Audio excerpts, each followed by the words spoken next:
Those who make peaceful revolution impossible will make violent revolution inevitable.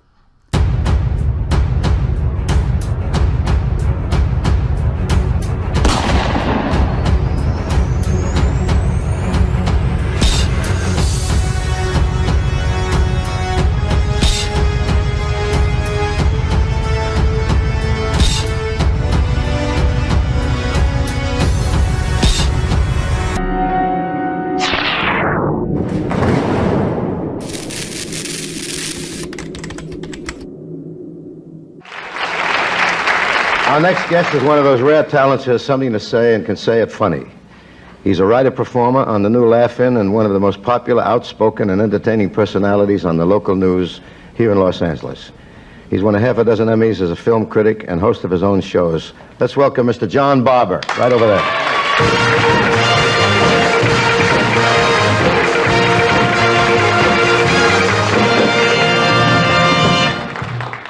Hi there, this is John Barbour, and I can't thank you enough for being here on this really Black Friday. 61 years ago on November 22nd, on a Friday, the Central Intelligence Agency murdered our president, John F. Kennedy. 57 years ago, Jim Garrison investigated and solved the case. It was sabotaged by the government and the media. And 54 years ago, I tried to tell that story. Today, this is the last time I will be telling the amazing story, not so much of President John Kennedy, but the man who is much more important, and that is Jim Garrison. But before we get to that, we have this very special news bulletin. Very special. Donald Trump has just been rushed to the nearest proctologist to get Joe Scarborough's lips removed. So we'll have some of that later. Now, ordinarily, you would see me sitting in here with a Superman sweater on. And I wore it often because that was my son's favorite character, and it always brought us luck. But since this is about John Kennedy, it is respect to him and respect to Jim Garrison, but it's also something you wear at a funeral. And in a way, we're celebrating a funeral because we all know that democracy was shot down and killed and died on November 22nd, 1963, but wasn't buried until November 5th, 2024. I went to sleep on January 4th in a sort of shaky democratic republic. And I woke up on January 5th in the world's largest banana republic. And so anyway, and I woke up to this horrible noise on television. It was on MSNBC, of course, the anti-Trump station. It was loud screaming and cheering from the inmates at San Quentin for the fact that one of their kind had made it to the White House. I want to let you know how much things have changed since the time I was on 47 years ago, The Tonight Show with Frank Sinatra. This is the exact same suit that I wore, except for the tie, which is a bow tie, and the shirt. And it fits really snug. After 47 years, the only thing that's a little loose is some skin. To show you how the world has changed. It took me an hour to really learn how to tie this Windsor knot. So now I'm going to tell you, if you have read 100 of the greatest books ever written about the murder of John Kennedy, if you have watched all the greatest documentaries or films made about the murder of John Kennedy, even mine, which are the two definitive films because they have John Kennedy having his story of his murder being told by Jim Garrison, unhindered by the media or by the government. Okay. So anyway, what I have to do is I need to get to the point, because John Kennedy said, as did the greatest Thomas Jefferson, his hero, Thomas Jefferson. I remember one time when John Kennedy was in office, I was 27 when I got my green card after being deported twice. And I was flying on my way to a new life, a new country, and a new president. He was so articulate and witty and so charming. Nothing I see in Donald Trump, either as a person or as a president. But we must say honestly, Donald Trump will never reach the depravity of morality or the criminal crime depth of either Lyndon Johnson or any of the Bushes. So that being said, I'll have a little more to say about that because it's also meaningful. But John Kennedy and Thomas Jefferson both said, more important than any president of the United States is the First Amendment, and that is the freedom of speech, which the worst president in the United States, Bill Clinton, trashed with his Communications Act in the mid-90s, turning all the media into the hand of 6 corporations. When John Kennedy was alive, there were 1,500 different corporations in America. If you had a radio station, you could only have 7 of them. If you had a TV station, newspaper, you could only have 7 of them. iHeartRadio has nearly 900 radio stations. That is not free speech. Okay, so we're going to get into a lot of this stuff later when we get to the business about the meeting. But if you have seen all of those things, I promise you that in this 2 hours live, where we will have phone calls, I will give you a couple of the numbers now. We won't answer them now, but I'll give you a couple of numbers right now. In North America, it is 888-627-6008. Overseas, it's 323-744-4831. And I'm going to repeat that. In North America, 888-627-6008. Internationally, 323-744-4831. And to tell these stories, I have absolutely, well, first I have to finish what I was going to say. You are going to learn more in this 2 live hours, I promise you. If you've read those books, seen those films, and have even gone to Stanford, Yale, and Harvard for 5 years and studied American history, I promise you, you will learn more stuff that you never knew possible. And to help tell it, I also have 2 of the greatest guests I could ever have to tell that story. One is Wayne Madsen. Wayne Madsen is the last great investigative reporter in America. When John Kennedy Jr. was alive and had his George magazine, he called upon Wayne and 2 others to come to his magazine to investigate the murder of his father, which he would then print in his magazine and use as a platform to run for the U.S. Senate in New York. Then he was killed, not just killed, he was murdered in a plane crash. And the other unbelievable story that had me shaking my head for months because I thought I knew everything about Jim, because I interviewed him for 8.5 hours, September 5th, 1981. We only had 3.5 hours on camera. But when he wanted to speculate, he would shut off the cameras. And when he would shut off the cameras, one of the things he speculated about, everybody thinks it was Allen Dulles who engineered the murder of John Kennedy. He was only the engineer and the architect, but the one who gave the order, one of the oligarchs above, and Jim Garrison identifies him. Also, he found out through simple CSI crime work who gave the order to Jack Ruby to shoot Lee Harvey Oswald. Now, he told me everything, but one thing he never told me is a story that Wayne Madsen is going to tell you right now. He told me at a restaurant here in town, I lost my appetite. I was so baffled by the magnificent strangeness of it. It's the story of the relationship between Jane Mansfield and Jim Garrison. Unbelievable. Now, my other guest is one of my very best friends, one of the best writers I know. His name is Donald Jeffries.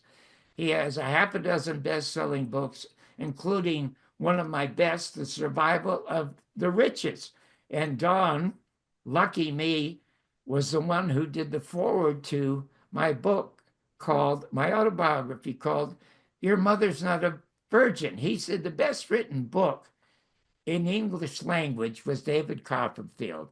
And he said John's book is David Copperfield in Hollywood. But more than that, he started studying the death and murder of John Kennedy when he was like 14 or 15.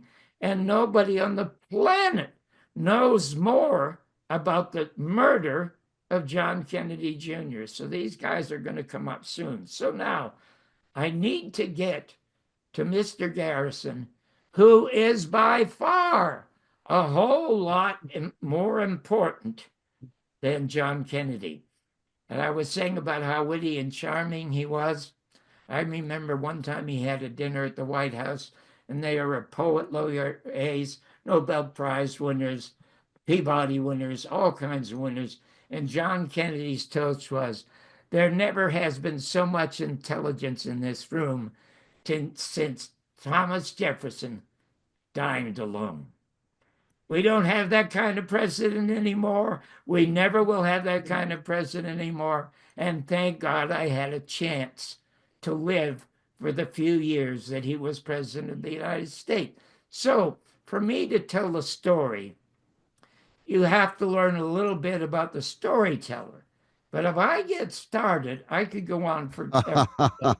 I need maybe 10 minutes, Don, to just tell briefly little bit about me, and then I will get to the one incident in my life where I finally learned that I was being lied to by the media and the government when I thought nothing about John Kennedy or Jim Garrison, except that as a comic, I was almost successful as Mort Sahl as a comic, doing my act about John Kennedy. I mean, Mort Sahl ended up in the White House. He ended up on Time magazine, but I was right next to him. I had two successful comedy albums, one called It's Tough to Be White, with liner notes by Dick Gregory, and the other was based on my film reviews. I was the first person in America to review movies on the news. And I did a comedy album about that called I Met a Man I Didn't Like. And the one who called me to actually beg me to do the liner notes was Neil Simon, because he said when he listened to the other album, It's Tough to Be White, he had to pull off because he almost crashed twice. But how did I end up wanting to be a comic? I didn't want to be a comic. I wanted to be a hockey player. I was a voracious reader. I memorized all the Edgar Rice Burroughs books. I wanted to go to Africa and swing on the vines like Tarzan and Yodel until I fell and broke my wrists. I wanted to be a gambler. And when I was 16, I won $700 in a poker game by memorizing two books, John Carney on cards, John Carney on dice. And then I bought this blue suit, $600, and made my way to Las Vegas to be a gambler. And I got tired of doing that because it was so unsatisfying and went to Hollywood I loved the movies. I spent most of my time in the movies, on an ice rink as a Canadian, or in jail, arrested and prosecuted twice for crimes when I was 16. And then I spent most of my time in the library, which was across from the jail on Main Street. I read absolutely everything. So I read those books, bought this, and then I made my way to I without papers. I just made my way. I had $200 in my pocket, got on a train, ended up in Los Angeles, and it said at the end of the movies, you know, it was Mark Twain, America's greatest writer. He said the most two important days in your life are the day you're born and the day you know why. And I didn't know why until I was 27. And that's the day that I got my green card. I was deported twice, but I still kept going back. And I'm going to tell you just one little story about myself, because what I discovered when I was 27 was Jack Paar. And Jack Paar had the greatest talk show in America, better than all of them combined, from Johnny Carson on, with the exception of maybe Steve Allen, okay? And he got it because he was a comic. And he did this great monologue up top. Well, I'm 27. I don't even know if I could write, but I knew I was witty because I was a snotty kid. And I'm going to give you one example of that snottiness that sort of changed my life when I decided I'm going to be an atheist. I was born in the Salvation Army Charity Ward in Toronto in 1933, because in 1933 there weren't abortion clinics available, so I had to be born into a seriously malfunctioning family long before it was popular. And my father and mother fought so much that in 1969, my father said, Jesus, Murphy, I can do better if I pick a gun up and go fight the Germans, which he did, left us in 1969. Now, my mother, whom I didn't see much anyway, now I saw more with uncles. She brought them to the house like grapes. There were bunches of them, uncles I didn't even know. They came there to beat her, to booze with her, and it was a horrible life. So I spent the years from 6 to 16 out on the street or in movie theaters. So I had made up my mind at the end of all the movies. My favorite was Frank Capra, Mr. Smith Goes to Washington. I'm going to go to Hollywood. So I arrive in Hollywood, and what I'm going to do? I don't know what I'm going to do. So I go to Hollywood Night School, and I get in an acting class. Miss Strickland, great teacher. And right across from me is this guy with this interesting voice. He never gets up and does anything. And after about 5 weeks, he gets up and he says in this interesting voice, oh, Miss Strickland, this is just not for me, and leaves.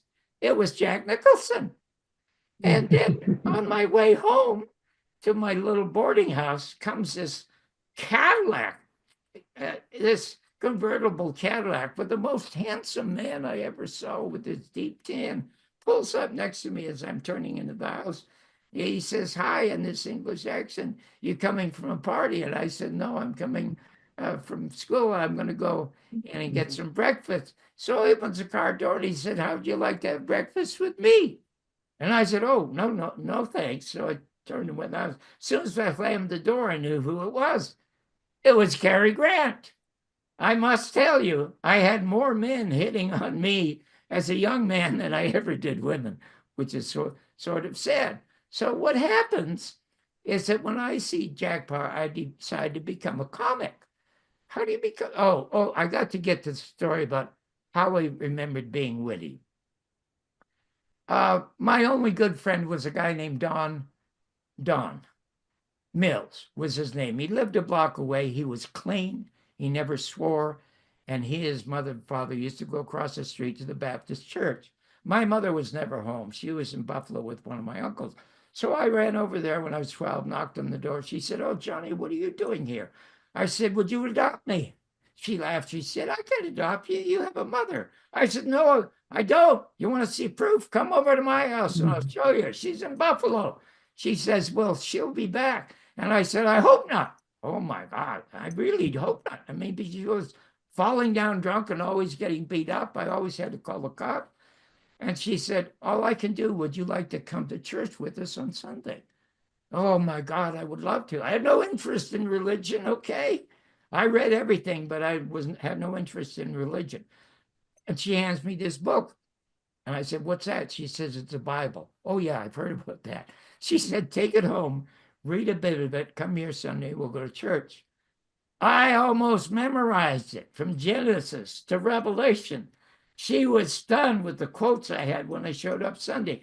Now, the priest or minister, they call them ministers in Baptist church, had this wonderful moment when he would have a full prayer, and then he'd have an individual prayer. And in that individual prayer, you could pray to God and he would listen to you.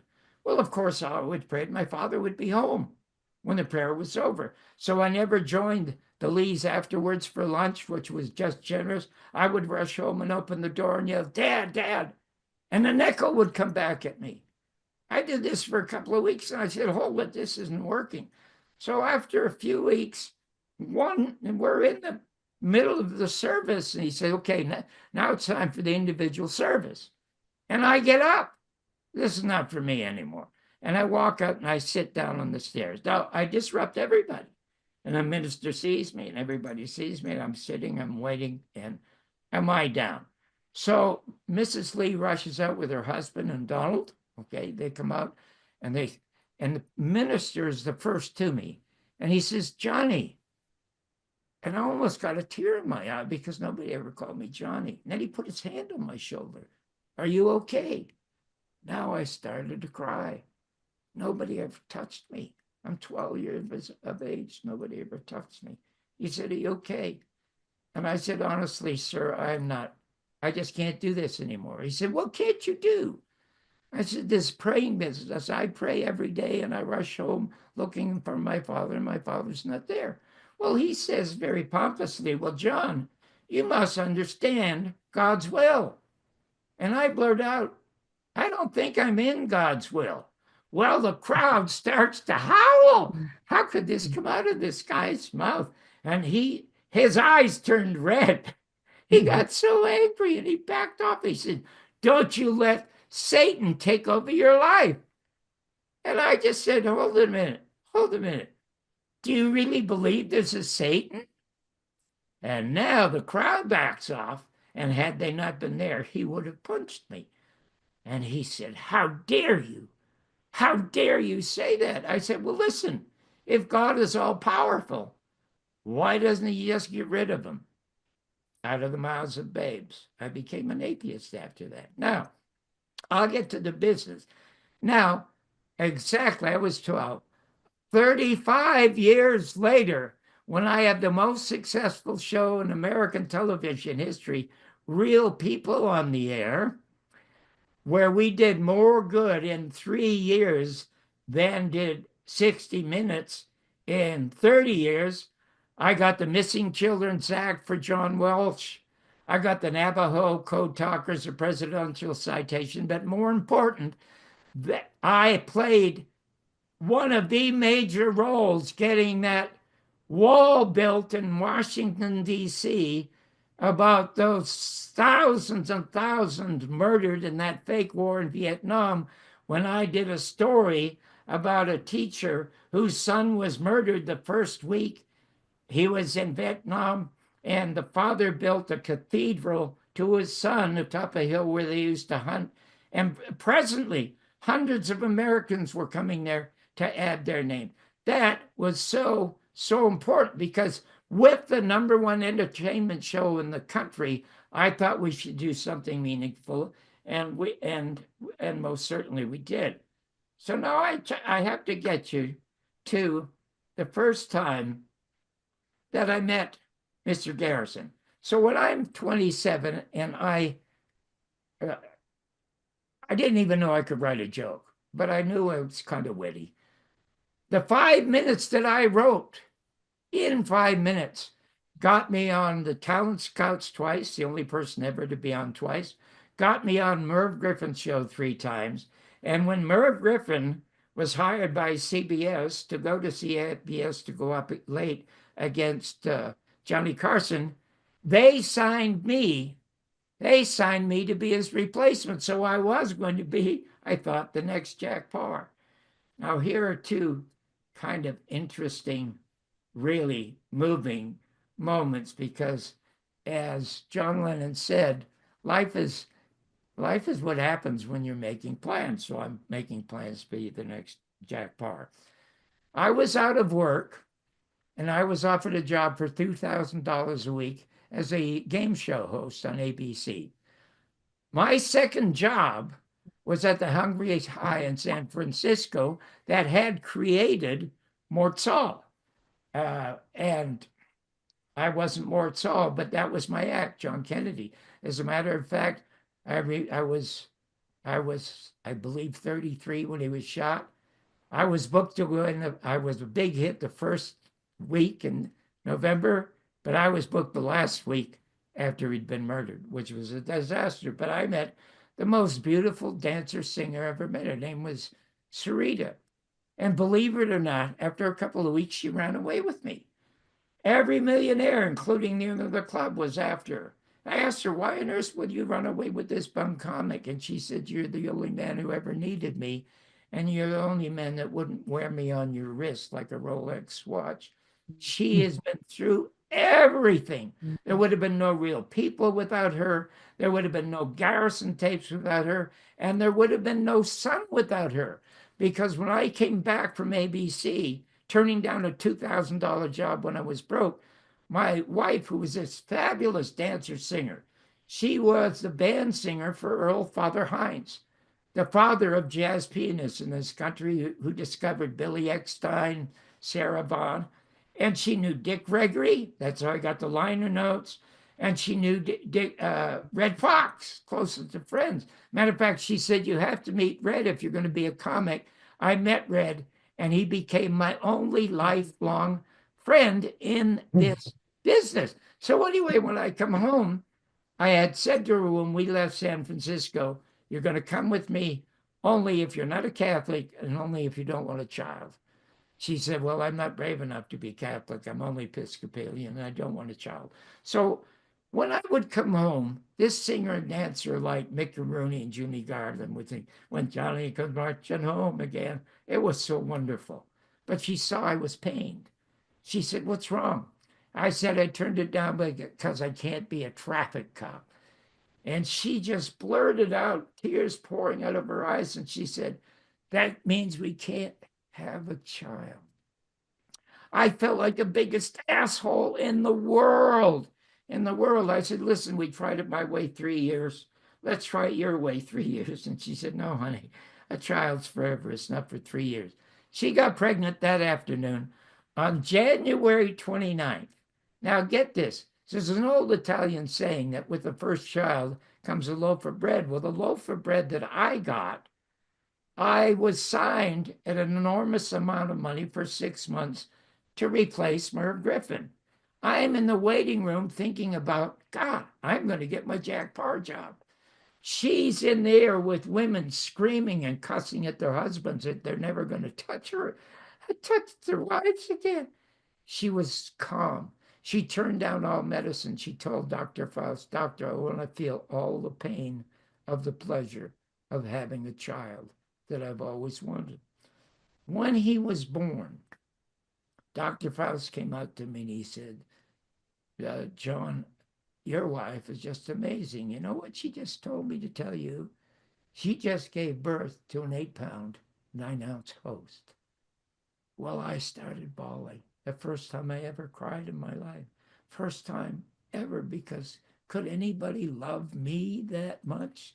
The most important moment in her life, giving birth to a child, and she's thinking about her husband. And I was afraid to hold my son. I thought I would drop him, but as soon as I put him in my arms, not only did he change my life, he made life, because comics and golfers are the worst men for any woman to get involved in, because they're so egomaniacal, so self-involved. But now I was involved with this. So I'm going to get to the business that led me to Jim Garrison, which we've been waiting for a half an hour. Sorry, Don. Sorry. Forgive me, please. What happened was Westinghouse signed David Frost, because McGann, the president of Westinghouse, if he went to England to talk to David, David could take him to 10 Downing Street and Buckingham Palace. I could only take the president of Westinghouse to Waffle House. Okay, so you know who's going to win that one. But a guy named Chuck Young, who was the head of Metro Media in Los Angeles, called up and said, that guy's going to bomb. We want to have you under contract. Could you do a poor man's Saturday night Johnny Carson show? And I said I could. And the first person I booked was Red Fox, with nobody would put him on television, because after his introduction by Sarita, who is movie star beautiful for God's sake and movie star smart, everybody thought he was filthy with these party records, but he wasn't. I mean, one of his fun, when I was telling him about what a hero Jim Garrison was, he said to me, heroes ain't born, they're cornered. And when I told Garrison that, he howled, because he said it's so true, because he said, I believed my government until I met Hale Boggs, the only dissenting member of the Warren Commission, when he said Oswald could not have fired that gun. And so I got not just one set of the Warren report, the Warren Commission, 26 volumes. I got 3 sets, one in the car, one in the office, one at home. And believe me, he memorized it. So when I lost that show, I didn't, with Chuck Young, I didn't mind. I mean, when I had Red on, that led to his getting Sanford and Son, because that's his real name, John Sanford. You go to my site, www.johnbarbersworld.com. You'll see his amazing stories about his life with Malcolm X when they were in prison together, when they were sleeping on the streets together. That's wonderful. You'll see wonderful stuff. Anyway, I was still being a comic, and I didn't mind, because I was going around all over the country very, very successfully. And I'm at the Ice House. Steve Martin is working out his act there. And I get off stage. Now, at the time in America, there was a thing called the Fairness Doctrine, and there was equal time. ABC in Los Angeles had cartoons. 20,000 Chicanos were protesting against no representation at all in media in Los Angeles, and especially ABC. And they were marching all around. Okay, now I must tell you, I had 2 guys on my show. I have to jump forward to this. So, and then anyway, God, this is so interesting. So they challenged the license, and so KABC decides to dump it, and as a sop to the Federal Communications Commission, is going to have a news show. And everybody knows that Mario Machado, the Clark Gable Chicano in Los Angeles, the most handsome, talented guy in Los Angeles, very popular, was going to get that show. So he's in the audience at the Ice House when I get off, and he rushes, hugs me. Oh, John, that is so funny. Jeez. You know, here's a phone number. Guy's named Brad Lockman. He's at ABC. Why don't you go over there and see if you can audition, because they're looking for hosts. And I laughed, and I said, hold on, I'm not going there. They're going to give you the job. You're everybody's ethnic, for God's sake. John, I must tell you something honestly. I can read great. Thank God for the Orson Welles voice. But I can't ad lib. You're a comic. Your stuff is political. You can ad lib. Just go talk to Brad. I auditioned and I got the job. And because I could not do anything about the war in Vietnam or the riots in the street, I could have people on who could talk about it.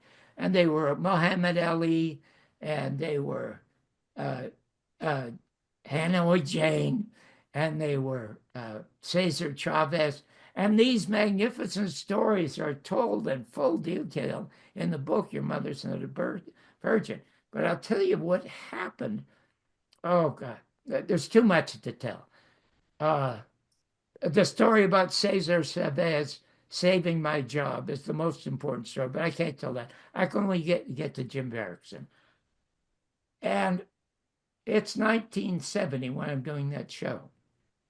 But because of my being on Griffin Show all the time, I am called by Greg Garrison to be on the Dean Martin variety show in about 1968, the year that they murdered Bobby Kennedy. And so in these shows, they have rehearsals before, dress rehearsals before an audience. So I'm up there doing my material, and it's just simple material. Hi, I'm brought to you through the courtesy of the NAACP, the National Association of Canadian People. And I want to tell you that my mother was Jewish, my father was Scotch, which proves you can mix anything with Scotch. And it was really embarrassing going to synagogue. I was the only kid with a plaid skull cap. You have no idea how tough it is playing the bagpipes. Nagell on the bagpipe. Well, the audience loves it. But then the voice comes from above, from Garrison. He said, hold it a minute. And he comes downstairs. And the audience is over there.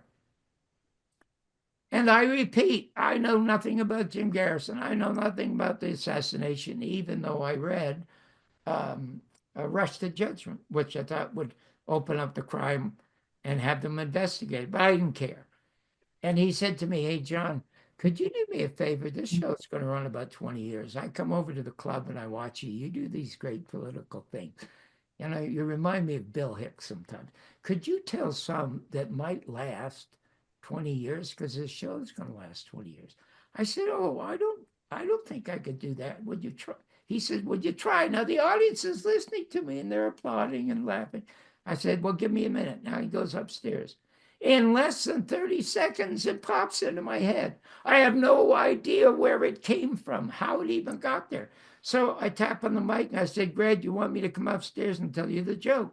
He says, is it clean or is it slanderous? And I said, no. He said, well, go ahead and do it. And the audience applauds before I start. Okay, on your mark. Okay, tell us. So I'm on my mark. The red light goes on. I'm as calm as a cucumber. And I'm looking at the audience. I said, have you been reading in the papers lately that LBJ's daughter, Linda, is dating this pilot named Charles Robb? And they sort of shake their heads like that. And I said, and, you know, there will be a wedding soon. You know, you've heard rumors about the wedding, and they shake their head. And little do people know that Earl Warren, the Supreme Court Justice, has called Lyndon Johnson 2 or 3 times because he wants to perform the ceremony. And they are all, oh, that's really nice. But finally, Lyndon Johnson turns him down after the 3rd call, and nobody knows what he said. But I do know what he says. You know what he said? And they nod like that. Lyndon Johnson says to Earl Warren, Earl, I'm one of your biggest fans, but I got to tell you, after what you've done to that Warren report, I don't want to look back in 30 years and find out my daughter ain't married. There was the biggest roar of laughter you ever heard in your life, and an audience, and some of them stood up and applauded and cheered. That was the first time it ever occurred to me I had been lied to by the media, and, well, because they're the only people who talk to me, and the government. So Greg rushes down with a guy in a blue suit, and they say, you're not doing that joke. And I said, well, I didn't say anything about Lee Harvey Oswald.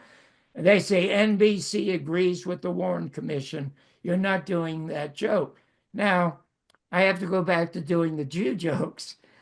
Greg said, hey, folks, back to the Jew joke. They even give me a louder applause because they know what I just went through. When it's over, Greg calls me upstairs, and I think I'm going to get my own television show because I'm such a hit. And he says, John, you know what? My favorite women are brunettes, and my favorite brunettes are Mexican. Would you mind if I dated your wife?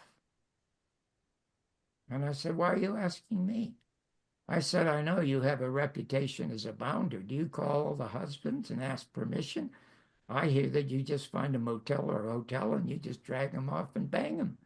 I said, well, you have my permission to ask her, but go ahead and ask her. So, and I was cross because I thought I was going to get, I'm walking out and I stop and I turn around and I say, do you think you're sexier than Frank Sinatra? He said, what do you mean? I said, well, Sinatra's hit on her twice and she's turned down him twice. So if you think you're sexier, you have my permission to ask her. Well, he never asked her at all. And I was never on the Dean Martin show again. So I want to get to Mr. Garrison because when I went, I, I couldn't. He was right when. Oh yeah, I called him when I read Heritage of Stone, standing alone in the bookstore, and I find out that he has to sue Time Life to get the Zapruder film, and the film that they send is so grainy they can't even look at it. So he sends Steve Jaffe, one of his investigators, to Paris to get the real film. Now, this is how magnificent a man Jim Garrison was when it came to the trial of Clay Shaw. When he had to arrest Shaw because his first interest was David Ferry, who died twice. He left 2 suicide notes. He didn't want to get one from Shaw, so he arrested him. When he arrested him, his room was filled with this horrible, degenerate, masochistic, homosexual paraphernalia. Just dreadful. And those pictures are in the film, by the way. But he orders his staff not to say a word to the press, and not even in court, because Jim didn't do all the arguing in court. His lifestyle has nothing whatsoever to do with that. We are after him on 2 counts. One is conspiracy and one is perjury. And he was more interested in the perjury count because it was very hard to prove that Shaw was CIA, even though he got the tax records. And this is how thorough he was. He went back to the origins of the CIA, created in 1947 by Harry Truman. And the laws, the blueprint, was not written by a military man or a spy. It was written by a Wall Street lawyer named James Forrestal. And James Forrestal was critical of Truman because they had also created Project Mockingbird. And there were 400 of them proven by the Church Committee in 76, working in every newspaper and television and radio station in America to make Vietnam and Russia enemies. Perpetual war is what Gore Vidal said America would be doing since 1947. And he was absolutely, absolutely right. But that's how smart he was. Now, Forrestal supposedly committed suicide. They committed him to a psychiatric ward at the Naval Hospital. Supposedly, he jumped out the 16-story window. Garrison, with his sense of humor, said, well, they call it a suicide because he couldn't hang on to the hands that were pushing him out the window. Well, also, the other thing that he did, besides going to a grand jury, he gathered the 3 best judges in Louisiana. And he got Shaw's lawyer and the 26 volumes, and he wanted to present the grand jury's case against Shaw. The judges turned down the 26 volumes because they were hearsay. That was never reported by the New York Times or the Wall Street Journal or even Reader's Digest, or Garrison would have won the case. He lost the conspiracy case, but he got in 8 minutes a guilty case. And this is how he had a guy who lived with him for a year as his lover, had a transgender operation, became a woman, and he kicked her out. James Whalen came forward. He was offered $25,000 by Shaw and Ferry to murder Garrison. And he thought about it because he had a sickly daughter. And they were going to pay him $10,000 down, $15,000 on completion of murdering Garrison. And so what happened is he went and he said to Garrison, I'm sorry, but the life of America is more important than the life of my daughter. Then he had 3 gays, all paid $20 to have sex with Shaw and Ferry and Oswald. And then they had 87 witnesses that saw Shaw with Lee Harvey Oswald. So it was a slam dunk right away. And Garrison knew if any of these people showed up and this great important socialite was finally being exposed in court as a degenerate homosexual, once he saw them, he would leap up like in a Perry Mason movie and say, I did it. The government knew that too, so they stopped Garrison's trial, stopped it entirely. And then that was over with. Okay. So when I tried to book him, that's when I got fired. The day I booked him was the day I got fired. We talked once. He called me after I did the Tonight Show with Johnny Carson because he wanted some of the jokes.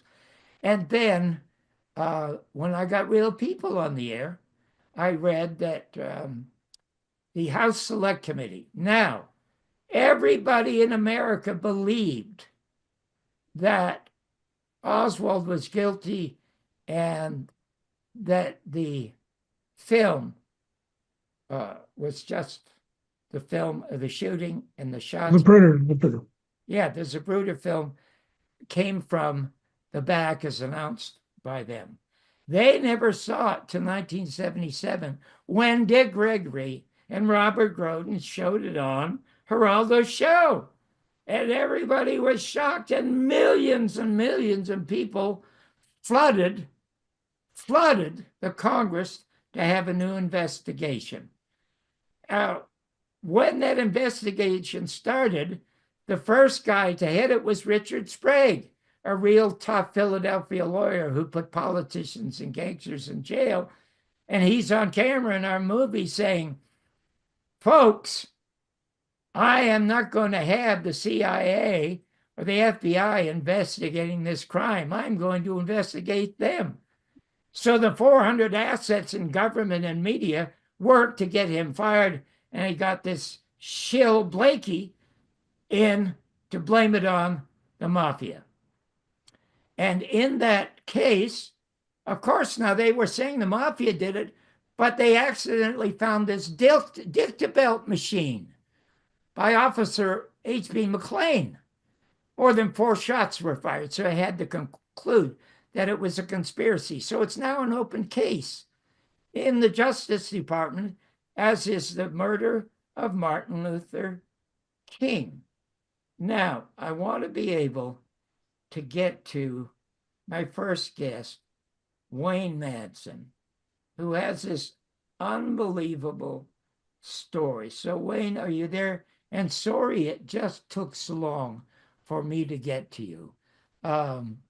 Could you quickly tell the story of how you got a phone call or a letter from John Jr.? Did you meet with the other 2 guys? Tell us about that call and that meeting. Yeah, it was back in 1999. I was freelancing in Washington, D.C. A colleague of mine, we had co-wrote a couple articles for the Village Voice. And apparently one of those articles, which was kind of an expose of the National Security Agency, caught John F. Kennedy Jr.'s eye. And at this time, apparently he was thinking about reorienting George magazine. People that may remember it when it came out, it featured, I think Madonna was on the cover, and a couple of other Hollywood actresses. And he wanted to get away from that sort of campy coverage and direct the magazine into more hard-hitting investigative pieces. And so I heard back from my colleague, and he said, hey, how would you like to go work for George magazine? And I said, well, tell me more. And he says, look, John F. Kennedy Jr. has decided to bring on about 4 or 5 investigative reporters. My colleague was one, and he recommended me, or I assume, because I don't know, other than the Village Voice, I never had any contact with John F. Kennedy Jr. And he was coming down to Georgetown, and we were going to have, he was going to invite individually each of us in to talk to us and hand us a package of some material that was handed to him. And he was going to say, now look, take this, follow these leads, and the ultimate task is find out who killed my father. I was floored by this invitation, and of course I accepted. And I'll never forget, I was driving. It was a Saturday morning, and I was driving to Crystal City, which is for a business meeting, and it's across the Potomac from Washington, D.C. And I had the radio on. It was on WTOP, which is the news radio in Washington. And I heard John F. Kennedy Jr.'s plane was missing. His wife and his sister-in-law were on board. They were flying to Martha's Vineyard. And I knew right then and there, I said, somebody got him. Somebody didn't want, obviously, him using his magazine as a platform to find out what essentially was the full story on his father's assassination. And I just, at that point in time, I said, they've assassinated his son. Well, this brings up Dorothy Kilgallen, who got the only interview with Jack Ruby. After that interview, she used to carry this folder around and brag that she was going to break this case wide open. And she also gave the folder to her secretary. Then a guy named Ron Pataki appears in her life, and she disappears and dies mysteriously, as does her secretary, which leads me to the business of this story that you told me at Maggiano's restaurant, where I couldn't eat for a week after listening to it. It was so astounding. How did you come up with this information? Yeah. This story that you are now going to tell? Well, I usually never reveal sources of people who told me things, but since my original sources unfortunately passed away, there's John Kelly, who back in the early 60s worked for Chet Huntley and David Brinkley at NBC News as one of the investigative reporters for the NBC News. John Kelly later in the late 60s joined CBS News, where he worked for Walter Cronkite and actually covered the Watergate scandal for the CBS Evening News. Now, he had a lot of sources in New York, and he told me a story that so Dorothy Kilgallen was a panelist on the popular quiz show, What's My Line? And also a friend of Jane Mansfield? She was a friend. Her best friend was Jane Mansfield.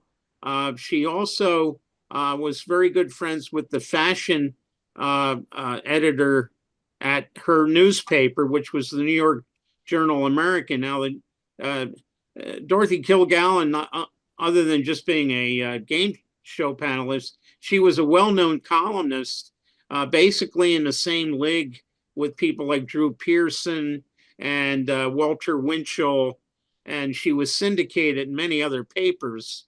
And it was on November 8th, 1965, she taped, what they did is they taped several What's My Lines the same day. And she did that in the afternoon, went home. She lived in a townhouse in Manhattan. And later on that evening, her husband, Richard Colmar, found her sitting up in her bed, and she was unresponsive. He called the emergency services, and she was pronounced dead. Now, they try to say she took an overdose of barbiturates and mixed with booze or something. But the interesting thing is the next day she had a column coming out on November 9th that was going to kind of precede the book she was writing about her interview with not only Jack Ruby, but also she got a lot of information from Ruby's attorney, who at the time was Melvin Belli, a very infamous, in some circles, defense attorney. Now, this was apparently going to run on the news, national news, on the evening of November 9th, 1965. But guess what happened on the evening of November 9th? There was the great Northeast blackout. There was a massive power failure. All the networks out of New York went offline. It affected all the, affiliate stations down to Philly and DC and whatnot. So this story that she was going to try to get some attention for nationally never ran because of the blackout, and the blackout was the big story. Now, she was friends with the fashion editor at the Journal American, Florence Smith, and she asked Florence Smith. She said, "Listen, here are my notes. There's a copy of my notes of my interview with Ruby.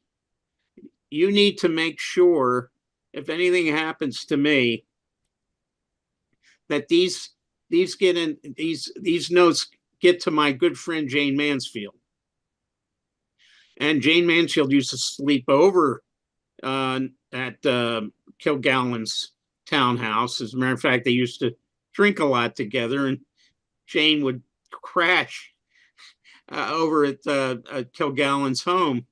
And so Florence Smith got these notes.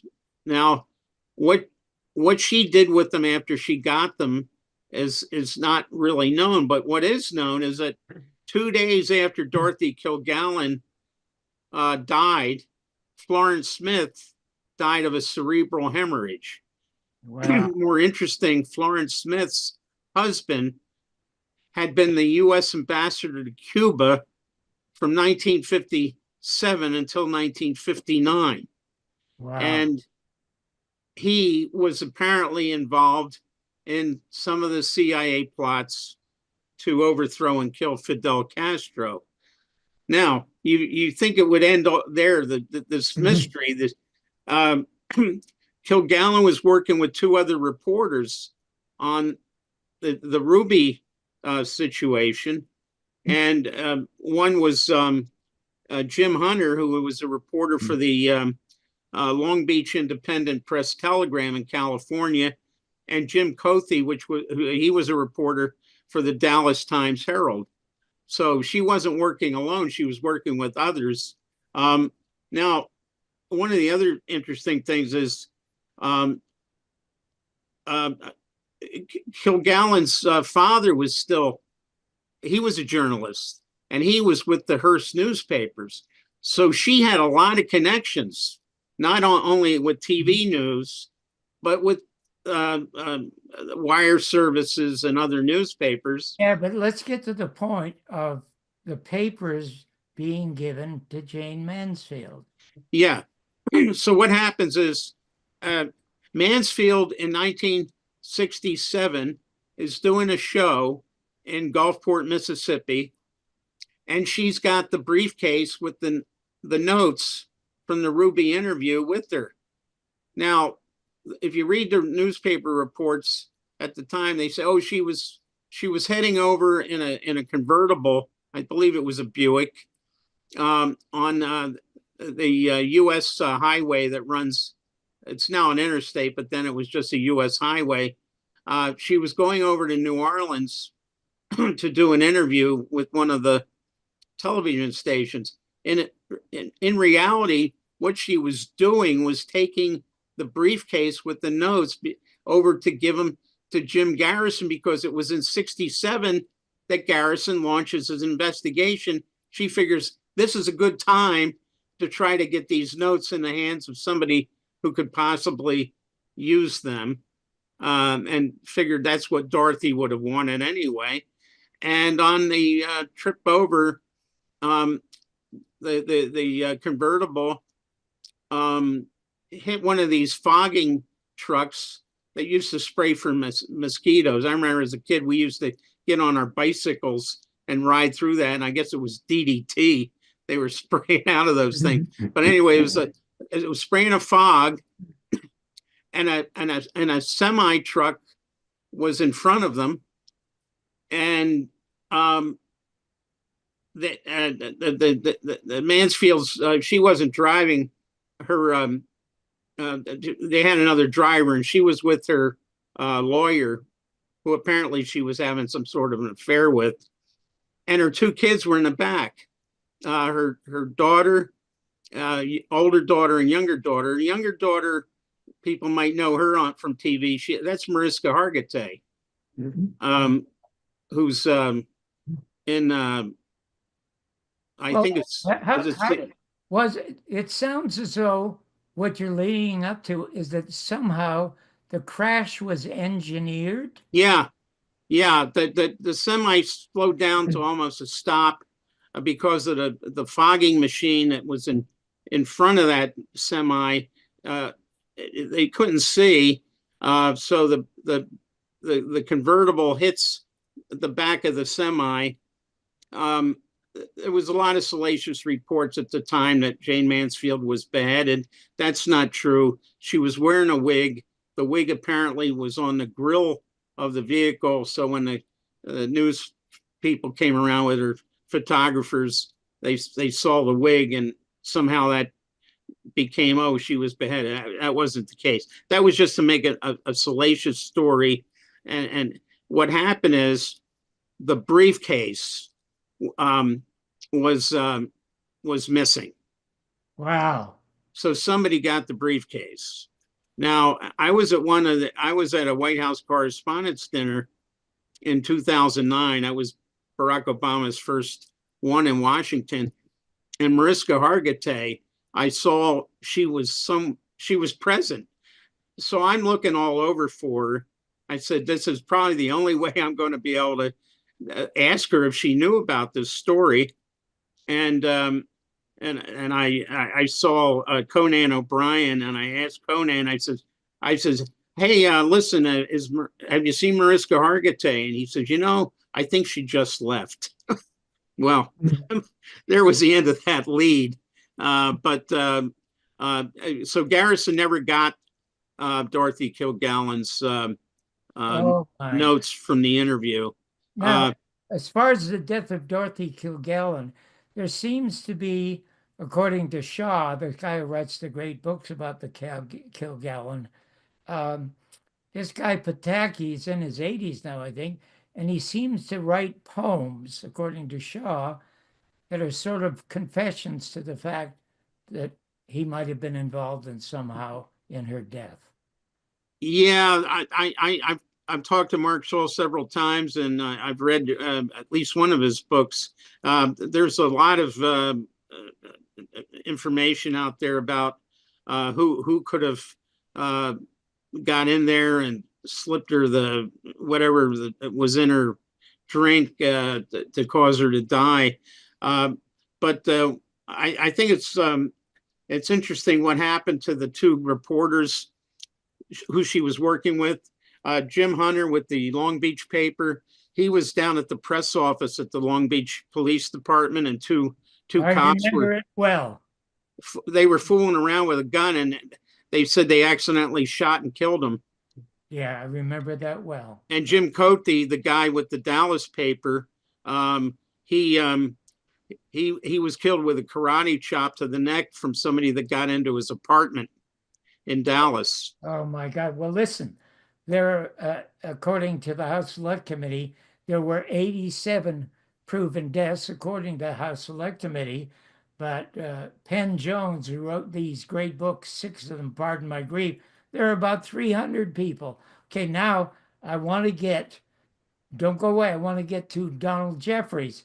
Uh, Donald, nobody knows more about the murder of John Jr. on the plane in the non-investigation than you.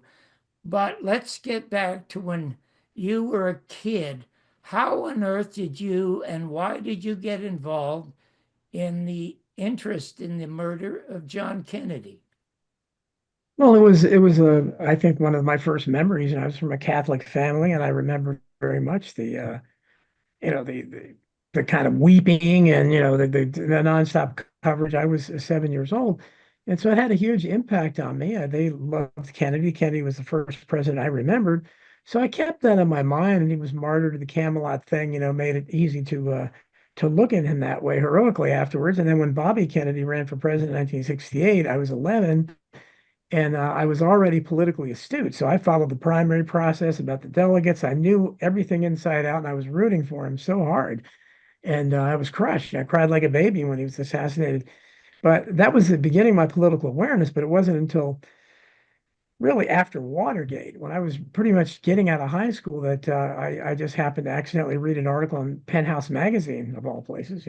I was reading Penthouse and Playboy. I actually read them too. They had some good articles. It was an excerpt from George O'Toole's book, The Assassination Tapes. And that's when I first started realizing, I never thought Oswald did it because my father and none of the relatives thought Oswald did it. They all thought Johnson did it. They hated Johnson, that was their suspect. But so I never believed Oswald did it, but I didn't know any facts really. But once I said, wow, there's a lot of interesting stuff here. So I quickly read, Rush to Judgment by Mark Lane, who became my hero. And, I joined the Citizens Committee of Inquiry as a teenage volunteer and headed one of the chapters in Northern Virginia. And, got to go to the archives and hold the rifle and the magic bullet and have a private, screening of the Zapruder film. I was like 18 years old. So that was heady stuff. And I was devouring these books. Penn Jones, you mentioned the Forgive My Grief series and Accessories After the Fact by Sylvia Marr. 6 Seconds in Dallas, Josiah Thompson, all these books I read and just devoured. And I didn't know that much about Jim Garrison yet, because again, Garrison had happened when I was a kid and I really didn't pay attention to it. And it wasn't until later that I read Heritage of Stone, just like you did.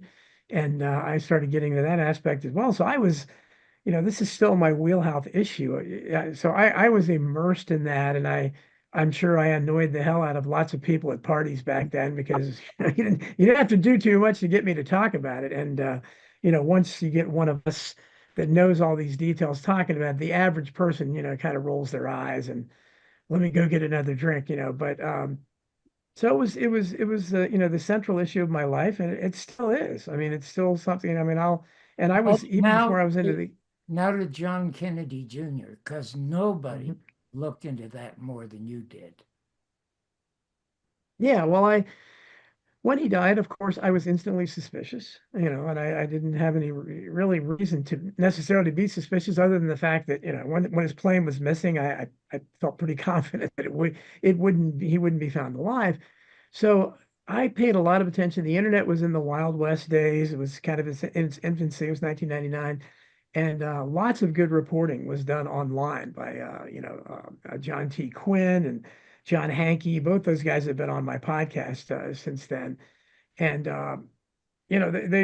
I started realizing, wow, there's a lot of things going on here clearly. And there was a Dallas researcher named Scott Myers who sent me 4 hours of unedited videotape that he taped of the live coverage from WCVP TV in Boston, and this is where you get the best stuff, because before the narrative gets set in for these things, a lot of things slip through the cracks. So there are constant references on that 4 hours, and I still have it, to the 9:39 p.m. phone call, which is crucial, because the government would claim that the JFK Jr.'s plane went into a death spiral at 9:39 p.m. And there was all this evidence that was reported by UPI and ABC News about this 9:30 p.m. phone call where JFK Jr. was radioing and saying everything was fine, and he was requesting landing instructions. So I thought and they ended up disappearing that down the memory hole. So when researchers later tried to get coverage from that station about the search for his plane, all references to the 9:39 p.m. phone call has been excised from it. They had been deleted. And included on that tape was an interview with a Coast Guard officer, petty officer named Todd Bergen. Now, my researcher Chris Graves and I we searched for this guy for a long time because he goes into great detail about this phone call. Now, the Coast Guard sent him to talk about a phone call that the government would claim never happened eventually. Obviously, that's ridiculous. And Susan Warnick, the reporter who interviewed him, I tried to contact her several times. She never answered me. She was later given an award by the Kennedy Library. Unfortunately, the Kennedy Library Awards gives profiles and courage awards to, George W. Bush and people like that, Gerald Ford. I don't know why, but it's an explosive interview. I still have it on tape. They claim it, that doesn't exist. And in my new book, American Memory, how the court historians promote disinformation, I recount how I finally got in contact with this guy, Ty Bergen. And I don't want to put out a spoiler, but we had a very interesting exchange. He does exist. And it's, I think he's key to this. That's one of the key to the mystery here is that the Coast Guard sent out somebody to talk about. They went to the trouble of sending an officer out to talk about a communication, which alone disproves the official story. And they would later go to a lot of lengths to claim, no, that never happened. He never radioed us afterwards. So, I went into in my book Hidden History, I performed the first real in-depth investigation since 1999. So I built on that. I talked to his high school girlfriend, JFK Jr.'s high school girlfriend, who was adamant about that from the time he was a teenager. He was reading the same books as me, basically. He was obsessed with the JFK assassination, and they watched the select committee hearings supposedly together on TV. He was immersed in it, almost alone among the JFK among the Kennedy family. And I speculate in my new book that this apparently there was friction between JFK Jr. and his sister Caroline at the time of his death. And I speculate that that was probably because of his obsessive interest in his father's death when she doesn't want to have anybody talk about it. And of course, he was on the verge, as we know now, he was on the verge of starting a political career. He was going to run for Senate. And then, his original ultimate ideal was to become the president. So he could, as he was talking to Wayne and the other journalists about, trying to expose the truth about his father's assassination, he wanted to go after it. He had like a Hamlet-like quest to do it.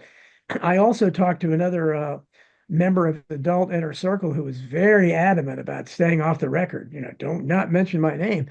Who said yes, it was well known as an adult that this was, again, like me at those parties, boring people to death or with the assassination talk. That's what he was doing. He was talking about it all the time. So this is something unknown, I think, to the general public at large. But there's lots of evidence for it. The last, Wayne mentioned the White House Correspondents' Dinner. The last White House Correspondents' Dinner before he died, 1999, he came to it with a special guest, Larry Flynt, the publisher of Hustler magazine, who not only published naked photos of his mother, Jacqueline Kennedy, but had offered $1 million reward for the Yes. real killers of John F. Kennedy. So that's an explosive, thing, but it's out there. I mean, it's not, it's true. And I think, I don't know if Ruth Carter Stapleton was with him or not, but Ruth Carter Stapleton, Jimmy Carter's sister, was a real assassination buff too, and had befriended Larry Flynt for some reason. And Larry Flynt briefly became kind of a born again Christian, and I think he repudiated it later. But so they were an odd couple, but JFK Jr. was talking to people like that. So I never heard that Mark Lane ever talked to him or whatever, but it was clear his entering politics, that was his primary reason to do so. So I think, if we look at what happened to him and why he died the way he did, that I think it's pretty obvious that he was just another member of the Kennedy body count. Well, this is what I want to insert here because it was an accidental meeting, Jim said, with Hale Boggs, who's the only dissenting member of the Warren Commission. And Hale Boggs is on record with the congressional record saying that we have been lied to by the FBI and the CIA, and we need a new investigation into the murder of John Kennedy and Martin Luther King. Then he's driven to a private plane, flies over Alaska and disappears along with the plane and is never found. And you know who drives him to the airport? Say it. Young Bill Clinton. Yeah, Bill Clinton. Billy Clinton and his Yes. wife were recruited. They were college students by the Central Intelligence Agency. But you said something very important. You said This tape of 4 hours, the stuff that you get in the instant, is the stuff that's most important. Yes. Donald, can you hear me? Yes, I- yes. No, the director, Donald, PBS. Oh, yes, I can hear you very well. Great. Do you have the Death of David Ferry tape? To show you how Jim Garrison was so thorough, he did the same thing that you did. He gathered all the information you could on the day that Kennedy was shot. Could you play that for us, please, Don?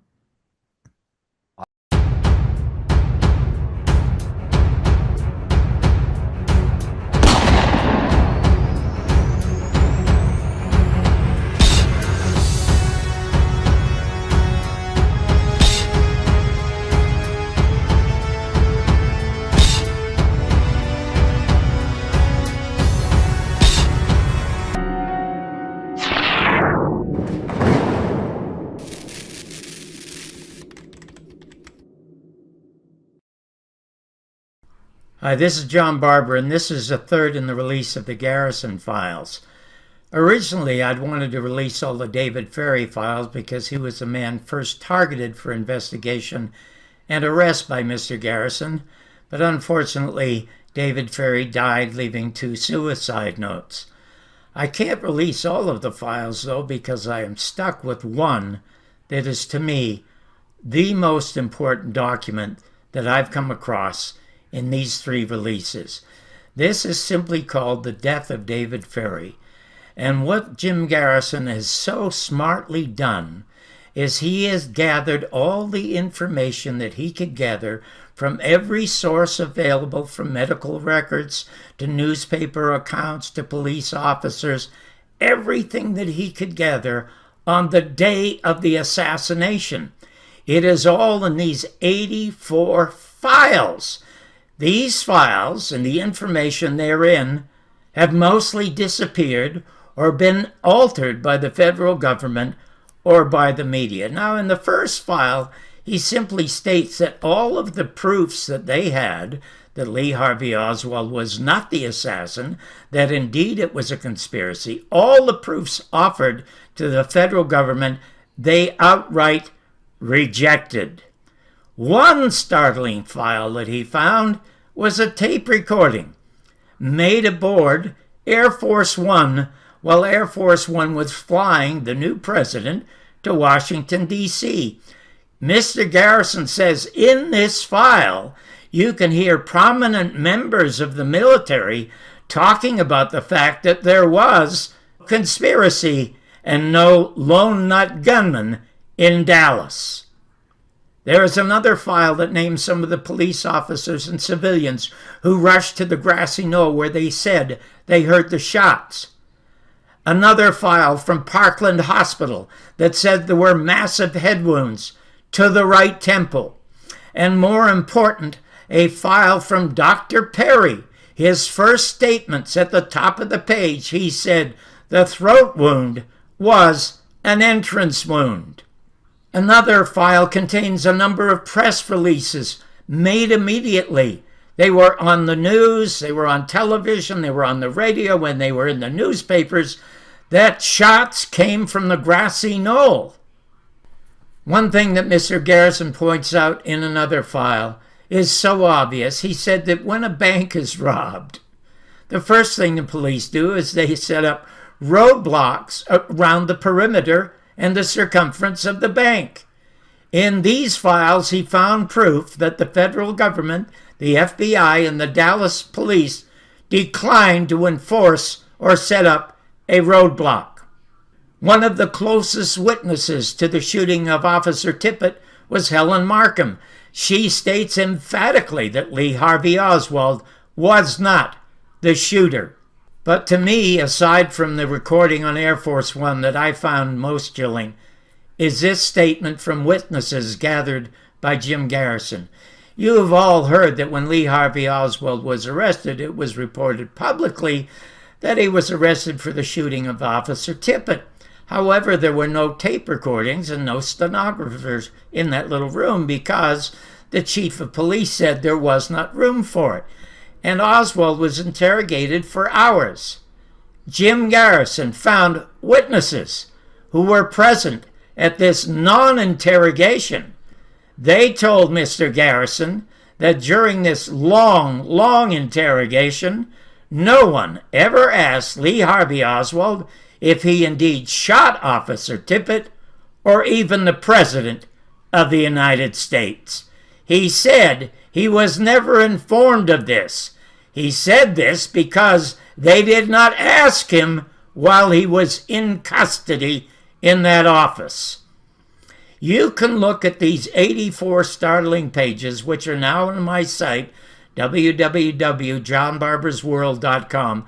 All you have to read is these 84 pages to come to the conclusion that Jim Garrison was absolutely right, that elements of our Central Intelligence Agency, as he said on the Tonight Show, indeed murdered our president. Most of this material has all disappeared or been altered. I am telling you, you read this, you never have to read one book, you never have to see one movie, you never even have to see a documentary, even mine, to come to the conclusion that Jim Garrison was indeed right. The next release will be of the remainder of the David Ferrie files. Till then, good luck.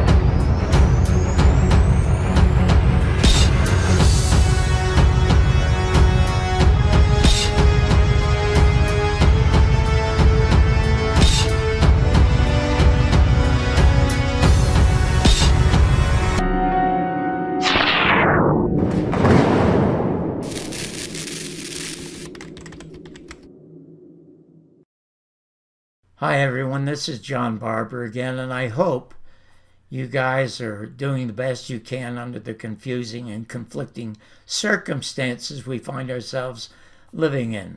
For me, I am delighted and happy to be back here once again working on releasing some of Jim Garrison's files, especially this file.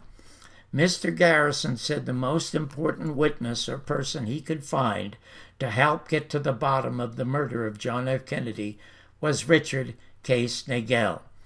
Nagell was a self-described double agent, working both for the KGB and the CIA. By the KGB, he said he was assigned to infiltrate an assassination plot in Dallas which involved Lee Harvey Oswald, and that to save the president's life, he may have to shoot Oswald. He got almost the same orders from the Central Intelligence Agency, but of course they didn't mention Oswald at all. They were saving him for something else. Well, he did discover the plot, and he notified quickly J. Edgar Hoover at the FBI of the plot involving Oswald and waited for a reply, which he never got. So, getting nervous, he calls and contacts his own handler at the CIA. And again, he can't reach him, and there's no response. Knowing how the Central Intelligence Agency was setting up Dallas, he knew there were backup patsies in case it wasn't Oswald, and he didn't want to be one of them. So on September 30th, 1963, he casually drove to Texas, went into an El Paso bank, and calmly fired 2 shots into the roof and sat down and waited to be arrested. When the cops showed up, they asked him why he did such a foolish thing, and he said, "I don't want to be in Dallas the end of November."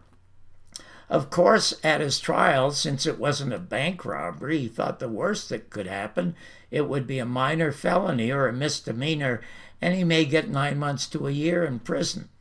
Instead, he was sentenced to 10 years in prison in Missouri, a federal penitentiary, to the psychiatric ward. In 1967, from the psychiatric ward, he wrote a letter to Senator Russell and copied it to Robert Kennedy. He said the plot to kill John Kennedy was not hatched or planned by any foreign country. It was hatched and planned right here in the United States.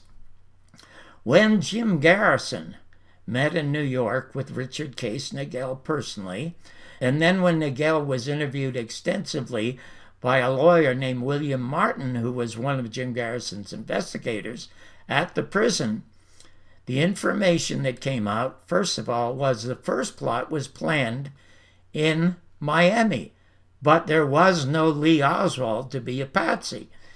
It was here that Nagell first admitted that he was indeed a Marxist-Leninist and that he would be more than happy to be a key witness at the trial of Clay Shaw, because he said Clay Shaw was easily guilty and should be convicted. But he would only testify on one condition. Garrison said, "What is that?" And Nagell said that you charge me with absolutely no crime or no misdemeanor in this case. Of course, Garrison quickly agreed. There are a couple of really interesting sidebar reads in these files. One read is 4 pages from Richard Popkins. Richard Popkins was one of the very first researchers and writers about the murder of John Kennedy with his book, The Second Oswald. The other interesting read is from a book dealer and a bookshop owner in Los Angeles. His name was Dan Morgan. He was a very, very close friend of Richard Nagell's.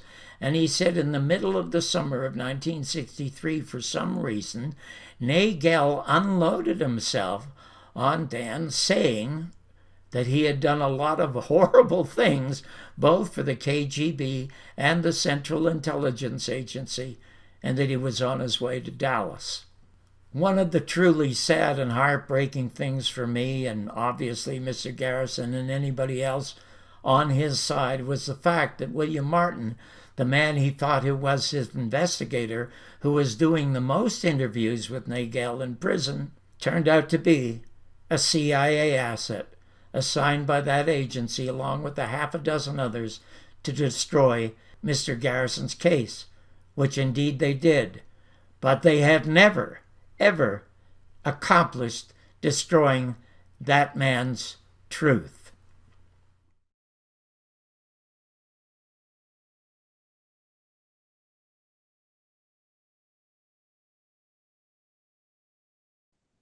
Again, to show you how unbelievably smart Jim Garrison was. Through simple CSI detective work, he discovered the guy who gave the orders to Jack Ruby to kill Lee Harvey Oswald. And that was Lawrence V. Myers. Now, how do you come up with a name like Lawrence V. Myers? Well, he said he got all the phone records of the principals, Shaw and Ferry and Oswald, and they all led to a hotel room in Chicago, a condominium that was owned by Lawrence V. Myers' mistress. And this is in the Warren Report. They have not excised this from the Warren Report. There we have them at the Campania Hotel. There is Lawrence V. Myers talking with Jack Ruby, and the next day, Jack Ruby is shot. That is just how brilliant he is. And the other thing is that he, at one time when I was interviewing him, he said he never speculated. But he said there's no question that Allen Dulles was the architect. But they get their orders. They are hirelings. And he put me on pause, and he says, I'll tell you who gave him the order. Averell Harriman gave the order to Allen Dulles to off John Kennedy. And the reason he came to this conclusion, he said, was Averell Harriman was worth hundreds of millions of dollars, from billions of dollars, from being the heir to the railroad fortune in this country. He was nicknamed the Crocodile, and he supported Eisenhower when Eisenhower sent the 1,200 volunteers to Vietnam. And in October, before the assassination, John Kennedy's outside on the lawn with Walter Cronkite saying, "I'm bringing those 1,200 home, and there won't be any Americans in Vietnam in 1964. And he said, there was a memo signed by Averell Harriman to the head of the CIA and Henry Cabot Lodge, the ambassador in South Vietnam, to get rid of Diem, who would have unified with Ho Chi Minh. And he was close to John Kennedy. And it was shortly, and that memo was sent, Diem was murdered, and it was sent without the approval of John Kennedy, who was president of the United States. This caused a literal fistfight between Bobby and Averell Harriman. Now, the other thing that I want to show you, since Well, before we get to that, we do have a caller for you, John. His name is Felix. He's from California, if you'd like to take the call. Absolutely. Felix, thank you so much for calling. Your question to Don, Wayne, or myself. Yeah, this one is for you, John. In all of your talks and discussions with Jim Garrison, did Jim Garrison ever mention Carlos Marcello, the mafia crime boss of New Orleans, in connection with the JFK assassination? No, actually, he never did. It was Trafficante that he talked about a lot in Miami. As a matter of fact, interesting you bring up that, because I've had a number of people who live and have gone to New Orleans who are tourists, and they say you can find the grave of Carlos Marcello, but you can't find the grave of Jim Garrison. But I know the federal government not only charged them with income tax evasion to try to destroy him, they also try to charge him with dealings with Carlos Marcello, and Jim won every time in court. So Felix, I thank you so much for the call. Now, Don at BBS, what I would like you to play now, since Mr. Garrison was so thorough in his case, I tried to be thorough in my assembly of what the media did and did not do for America when John Kennedy was murdered. Could you play the very first tape, which is the media tape, the one that begins with O.J. Simpson? I believe so.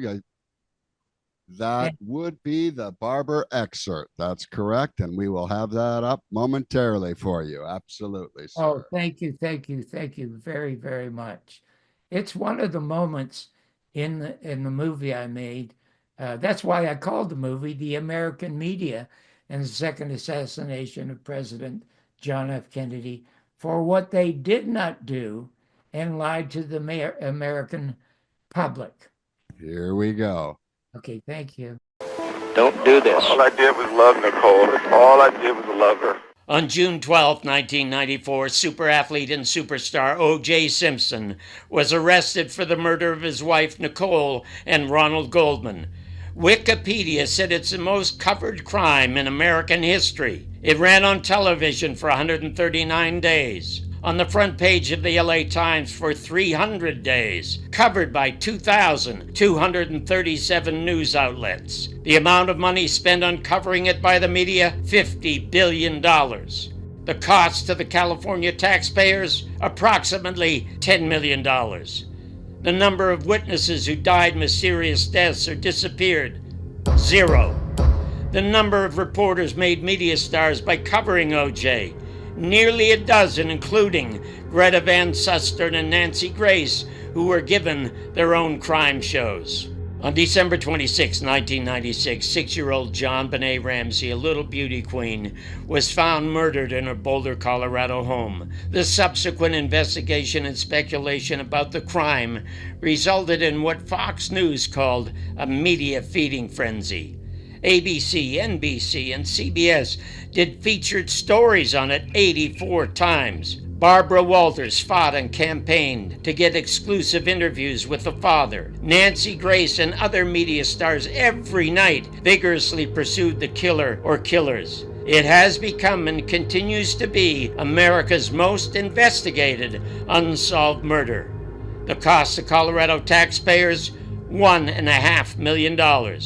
Media expenses to cover it, $1.5 billion. The number of witnesses who died mysterious deaths or disappeared, 0.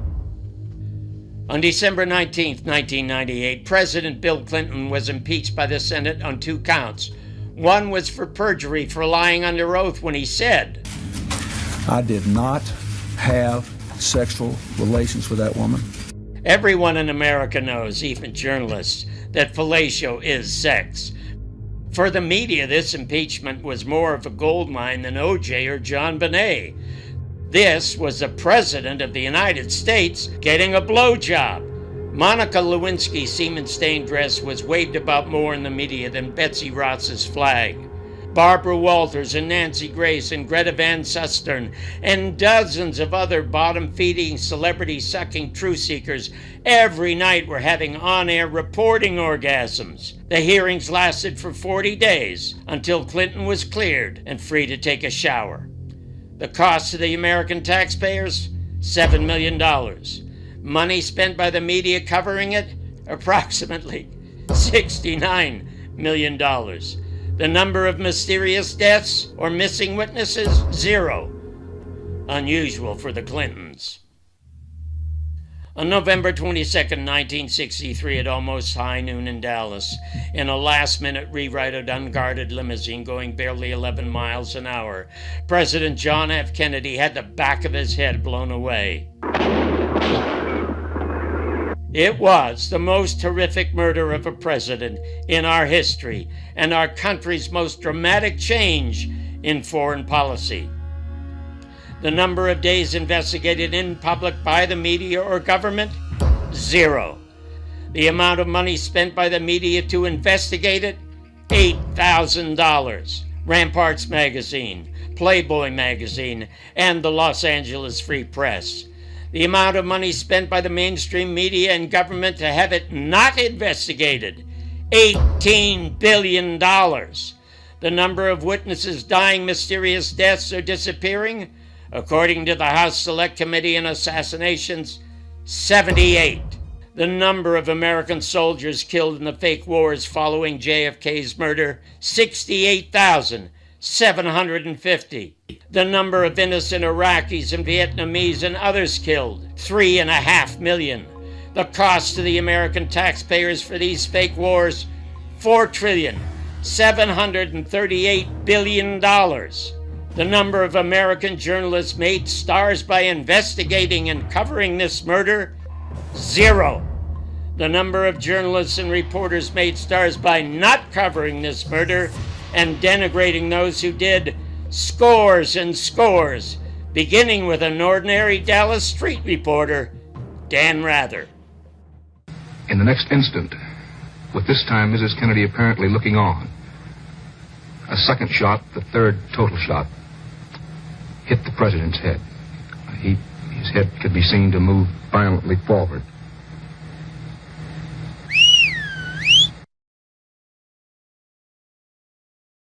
There is a very personal, interesting sidebar story here.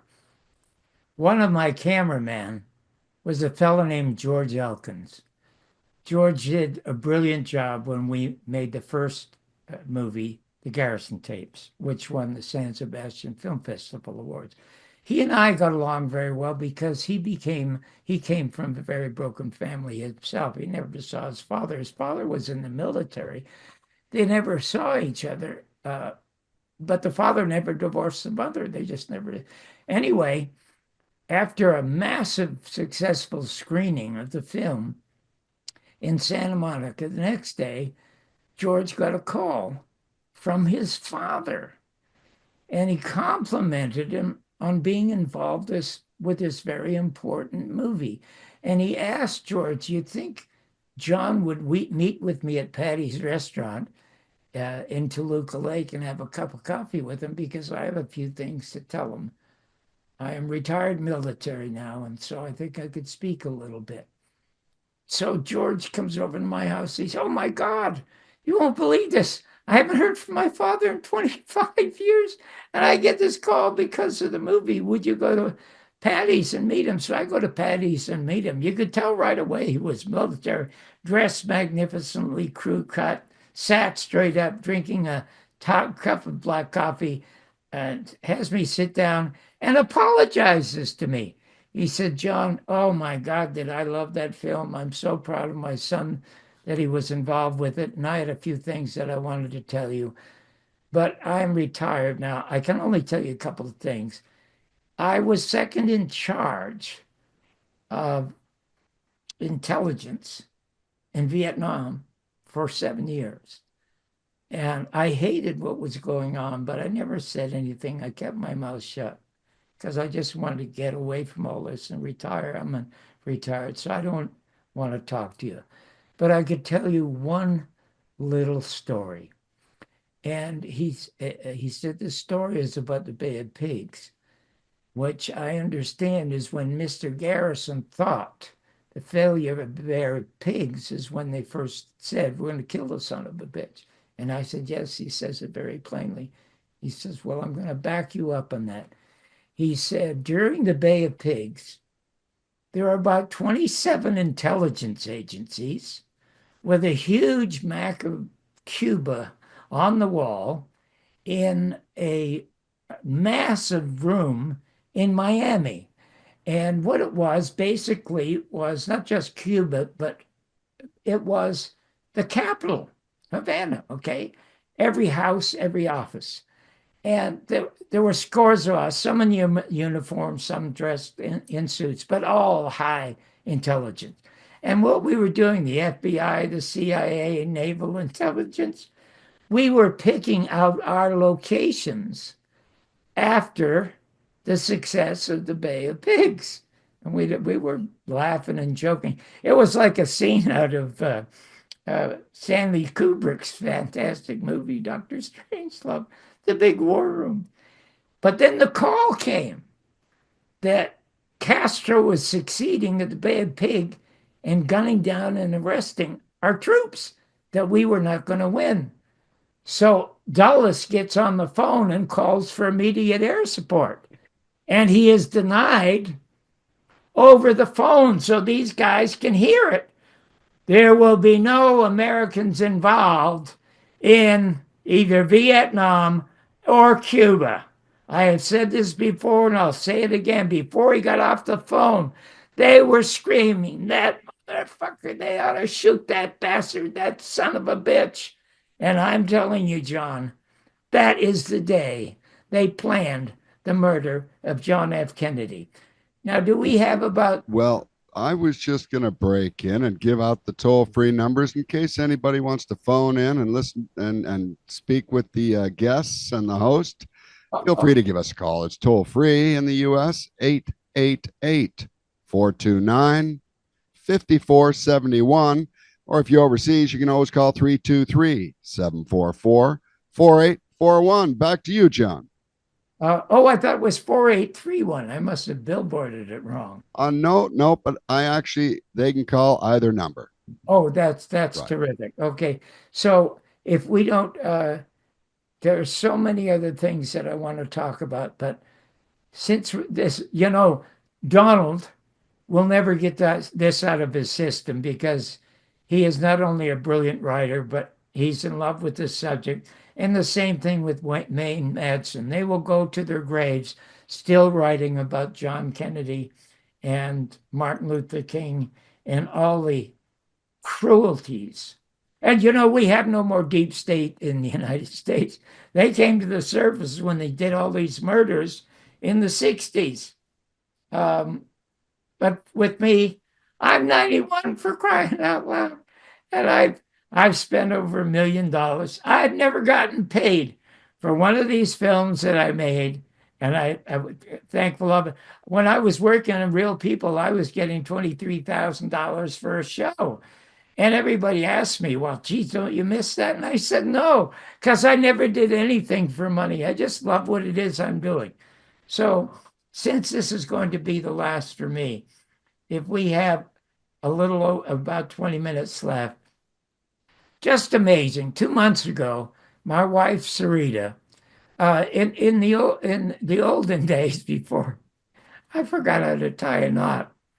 We didn't have cell phones. We had answer machines. I got a phone call the day I was leaving to go to New Orleans to start filming Mr. Garrison, okay? And it was from Mr. Garrison on his deathbed. Oh my God almighty. And we started chatting, and I forgot, I was too stunned to do anything. But my wife, who was really smart, pressed the record button. She carried it for 40 years. And 2 months ago, she said, hey, honey, you may want this little piece of tape. And I said, what is it? She said, it's Mr. Garrison, I think. And I said, well, this tape will be destroyed after all that time, a little 1/4-inch piece of tape. So I sent it to another friend of mine, a sound expert, who was also a JFK buff, like Wayne and myself and Donald. And he said, John, this is unbelievable. It's absolutely crystal clear. Why don't you just put it up on YouTube as a YouTube? So what I would like you to play now for me, please, since this is the last time I'm going to do this, would you please play? I'm already about to break. Would you play that phone call from Mr. Garrison to me that I don't remember, but now I will never forget? Thank you. Hello? Judge. Hey, John. Well, Judge, oh, bless your heart. How terrific to be talking to you. How do you feel? I feel all right. I've spent so many years, in a sense, it's nice to hear somebody laid back, and that obviously isn't what he can get, and so it just makes me feel good to hear you. Well, I must. And it was kind of a different point of view. Well, I must tell you, Judge Garrison, it's been. I have always said the thing that for me as a Canadian that has made America work was that for every General Motors there was a Ralph Nader, and for every Warren Commission there was a Jim Garrison, and I think it's the kind of thing that you represent and stand for that really is what this country is all about. But in any event, I want you to know, first of all, my wife and I last night spent 3 hours with Mark and Tricia, and Mark and Tricia said if I happen to get the opportunity to chat with you, to please send their love and their best wishes. I don't know if you've seen Mark's new book, Plausible Denial. Have you seen it? No, what is the name of it again? The book is called Plausible Denial. And, yes, sure. I love the title. Yeah, well, briefly, what the story is, it's a story about a trial that took place in Florida 4 years ago. There was a magazine called Spotlight, a very conservative magazine that had run a story by Victor Marchetti that the CIA happened to have a memorandum placing E. Howard Hunt in Dallas around the 22nd, and E. Howard and the memorandum said that they either had to provide an excuse or deny it. And E. Howard Hunt sued this periodical and won a $670,000 libel judgment. And there had been faulty instruction to the jury. The owner of Spotlight won an appeal, and it was tried in Florida, and they called Mark to try the case. And Mark said I would try it on one condition, that I can depose anyone I wish, and secondly, that we not disprove malice, but that we prove that the CIA killed John Kennedy. The the libel conviction was overturned, and a woman who was the forewoman at the end said that Mr. Lane has asked us to come to a horrible conclusion, terrifying to most Americans, that a federal agency could have been involved in the assassination of John Kennedy. But based on the evidence introduced in court, we have no other recourse but to come to that conclusion. And when the original judgment was made, the Washington Post ran 5 paragraphs on it, and then when it was reversed, they ran nothing. And Mark wrote a book based on that trial, and it's just a fascinating book. I'm surprised he didn't send you a copy, but in any event, too. I think it's because I've been so completely out of the picture. You probably forgot me. no, what he said. He told me last night, he said, I called Jim. It's funny, I can't call you Jim. I can only refer you to as Judge, because I didn't know you as well as Mark. He refers to you as Jim. He said, I called Jim twice about two and a half months ago, and he said, I didn't get a call back. He said, but I heard he wasn't feeling too well. But no,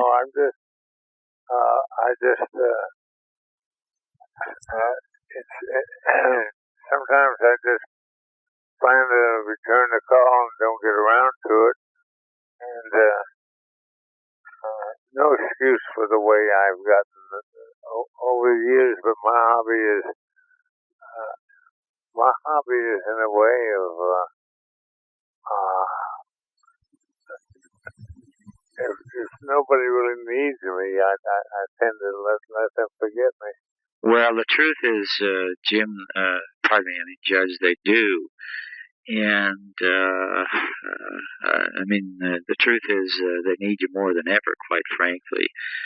And, I was telling, Eberhard that, fortunately, about 5 or 6 weeks ago, we had an offer from Turner Programming Services to finally finish this documentary I was doing about you, and then the guy who made the offer. My Eberhard? I was telling Eberhard just a few minutes ago, and then the fellow that made the offer to us, he unfortunately had a heart attack and died, and so CNN stepped in as a news division and said there was a conflict between somebody outside of CNN doing a documentary of such import. And then shortly after that, I met a fellow who's a big fan of yours, a man named Lamar Card. Does the name ring a bell to you? Yeah, he's one of my favorite people. Oh, well, I must tell you. I'm sure you have people like that, too, that you've seen maybe on the back of your hand 5 times, and you wish it was 25 times. Yeah, well, it's funny because it's Lamar and yourself. It's like when I used to work as a film critic, I used to say that movies are a lot like people, that there'd be one great movie that would make up for the 20 stinkers. And that seems to hold true with human relations.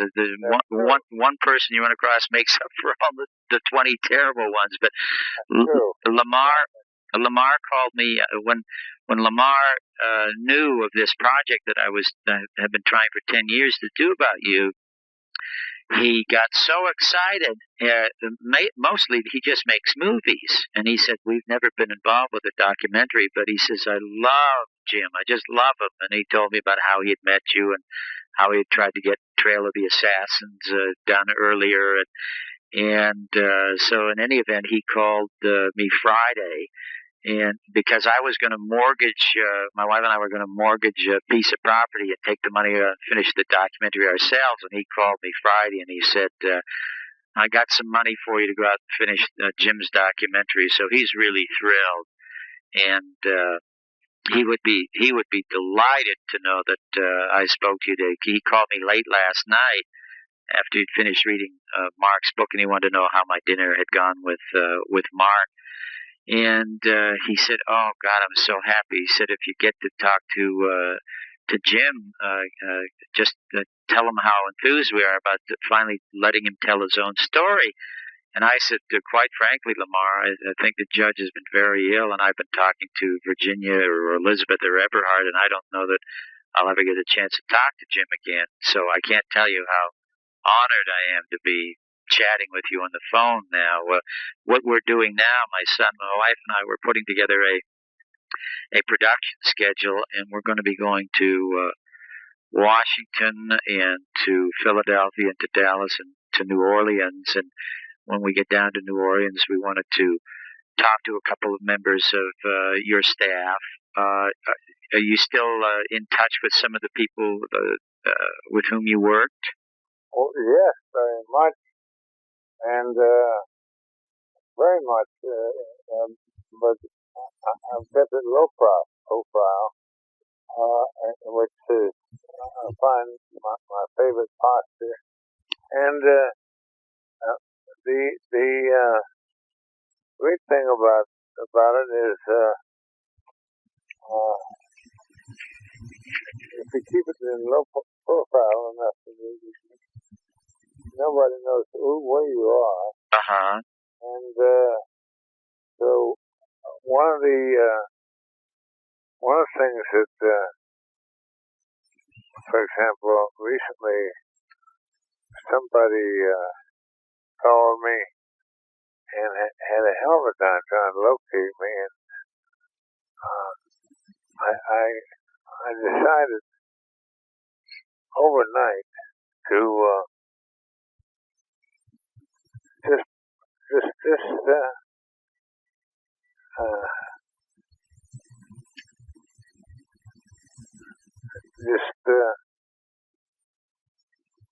keep my same address and everything, but change nothing else.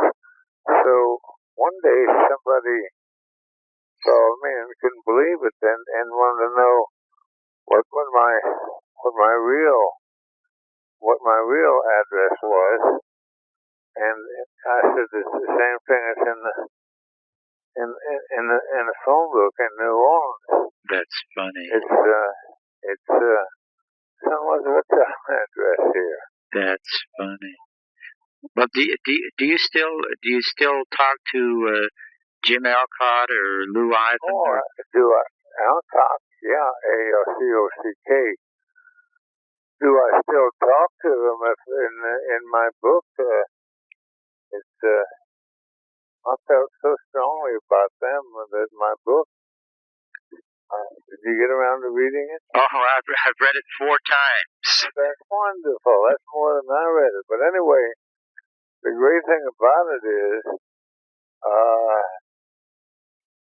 it says what I have to say about them doesn't have to be resaid. No, that's well. The reason for that is that I wouldn't want to do anything in terms of interviews that you didn't feel comfortable with. In other words, no, but that's the great thing about it.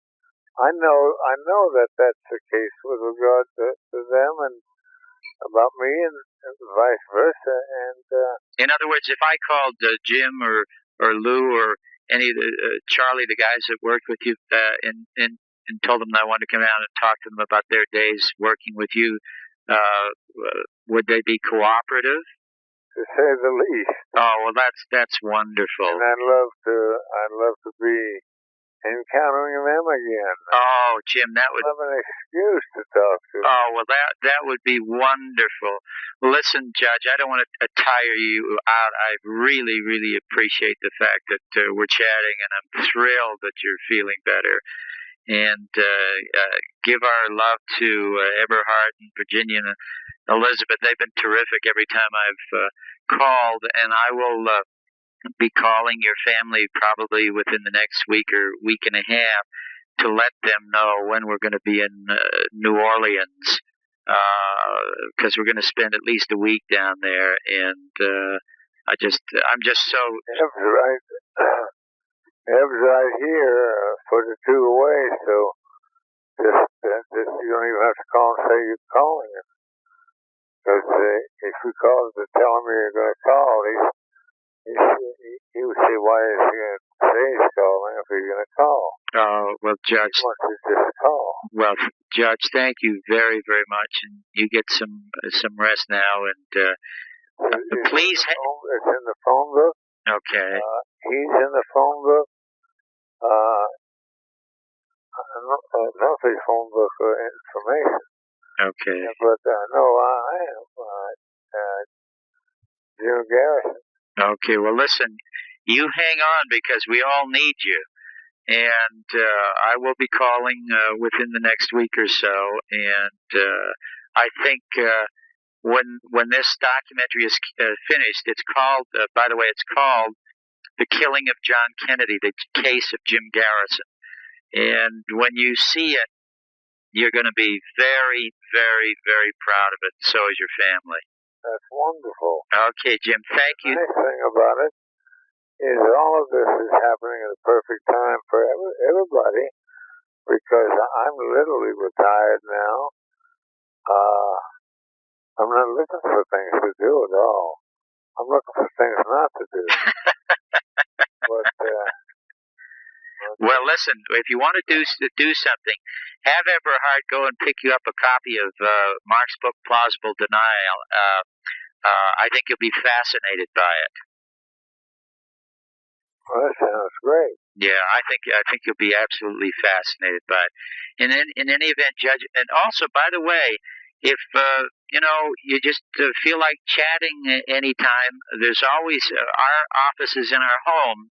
And if you just want to pick up the phone and call and complain about anything or talk about anything, feel free to call us, because we would just love to hear from you. Well, I've got a feeling it won't be too long before a few days like that will be starting to be available. Oh, well, that's terrific, Judge. Thank you very, very much. And could I talk to Everhard again? Yeah, and he's the one who would have time to not that he has lots of time because the exam's on his hands. Mm-hmm. The exam's on his hands, but he's going to start having it sometime. And by all means, please call him and tell him I said he is the one who will soon have the pencil. Oh, that's great. I asked him to please take any notes for me, and I'd be glad if he'd handle the notes and so forth. Oh, that would be absolutely terrific. Well, Judge, thank you very, very much, and you have a wonderful day. We changed the name of the title of the film to The Garrison Tapes in more honor of him. It won the San Sebastian Film Festival Award. Jim got to see it before he died, and he died the day they handed me the award in San Sebastian.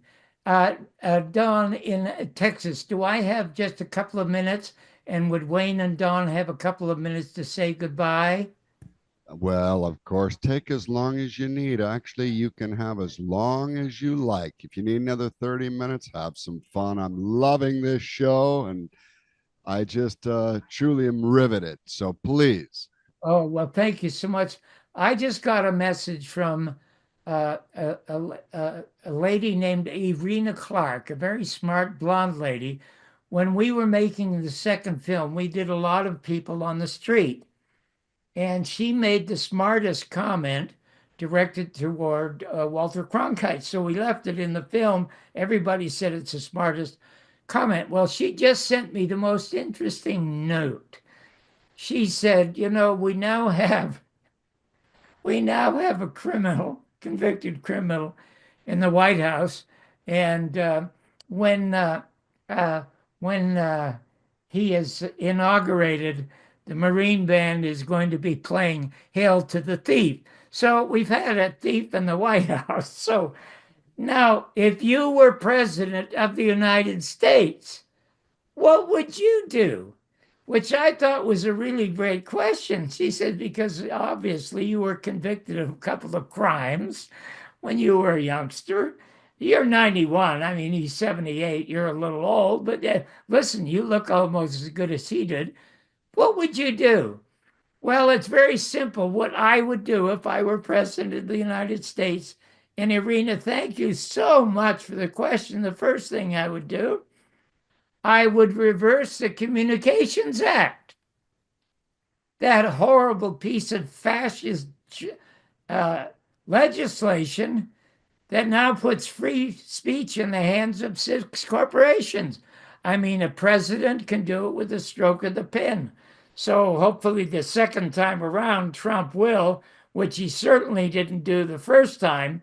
Instead, the guy that saved him from releasing the files, a great suit brought by Jefferson Morley for 5 years. He didn't want the CIA files, he wanted the Garrison files. And Kavanaugh was the judge that ruled in favor of never releasing either.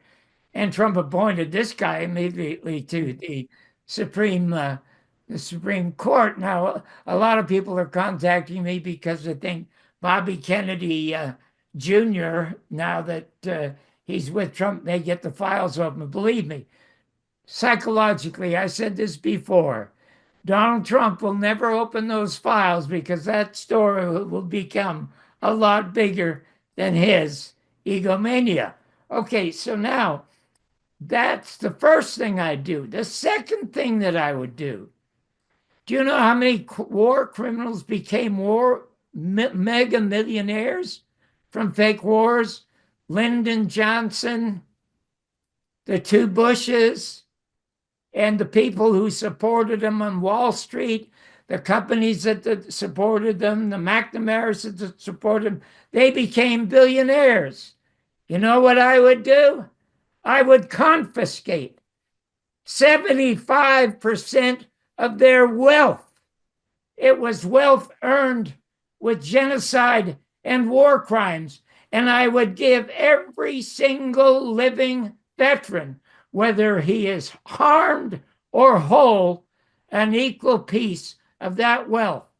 Now, the next thing I would do is the smartest thing that South Africa ever did when they ended apartheid.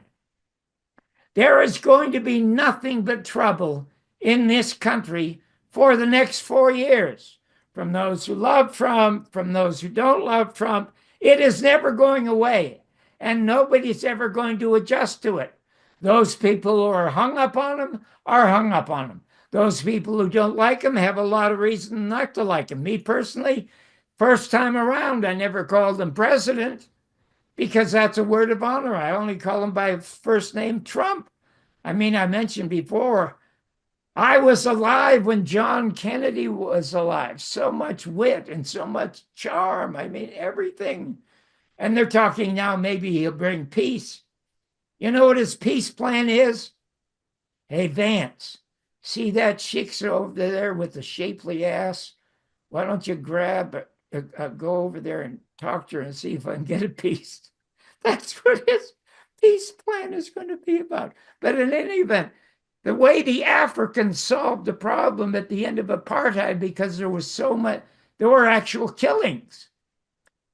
The government and a civilian collection of civilian scholars, judges and lawyers, formed a committee to hear those who all committed those crimes and are still committing them, and then would pardon them. Everybody in this country with half a brain knows the U.S. government and the military, with the help of the media, not only murdered John and Robert and John Jr. and Martin Luther King and Malcolm X and probably John Lennon and scores of others that we never heard about. We know it. We know it. So to say that no one's above the law is the biggest crock shit in the world. Look at the guy that's going into the White House, for Christ's sake. So if I were president, I would create a panel. And I would have the panel beginning with Dan Rather and a few others to come forward and to confess their involvement in the murder of John Kennedy and grant them pardon. And you know who tried to do that? Jimmy Carter. He tried it when he tried to appoint a civilian to become head of the CIA and was knocked out by the CIA, and they appointed an admiral or some Navy guy. So that's exactly what I do. But that will never happen in this country because we are not smart enough. Top to bottom, we are just not smart enough. And as Albert Einstein said, the two greatest mysteries in the world is the depth of the universe and the depth of human ignorance. So anyway, I want to thank you so much for spending this time with me. And for, if you want to look at some stuff that's more fun and more playful, you go to, or the rest of the Garrison files, you go to www.johnbarbersworld.com and you will see some absolutely fabulous stuff. Okay, Don, do you have a last word? My gosh, I have learned so much from this show today. This has been absolutely exceptional. Thank you. I'm just riveted. I'm amazed that there's so much behind this story that I didn't know, and it was quite an upset for the country, and you laid it out perfectly. Thank you. Donald Jeffries, do you have something you wish to say? Well, I just want to say I'm honored to, you and I have done so many shows together a long time ago.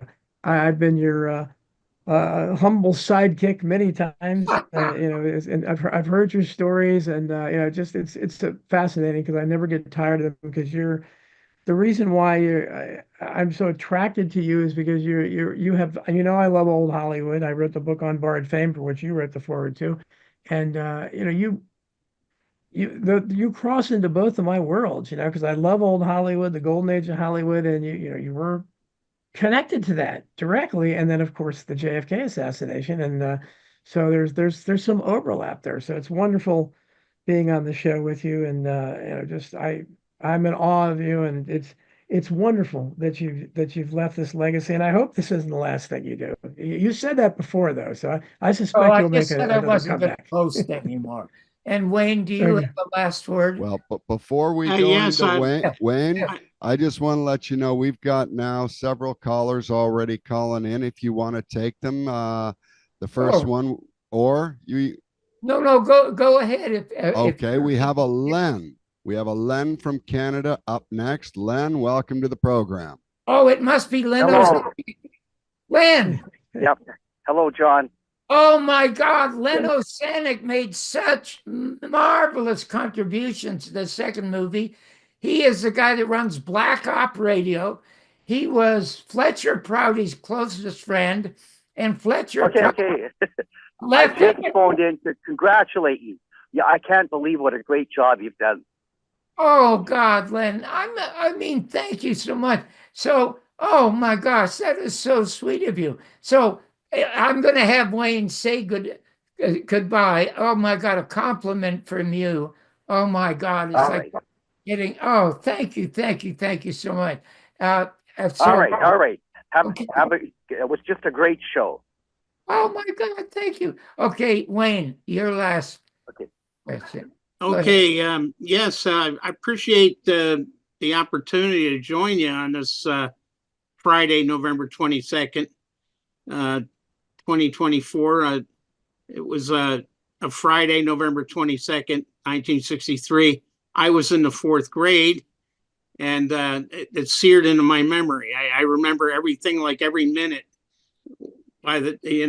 First the principal came across the PA system, said, "School's adjourned early.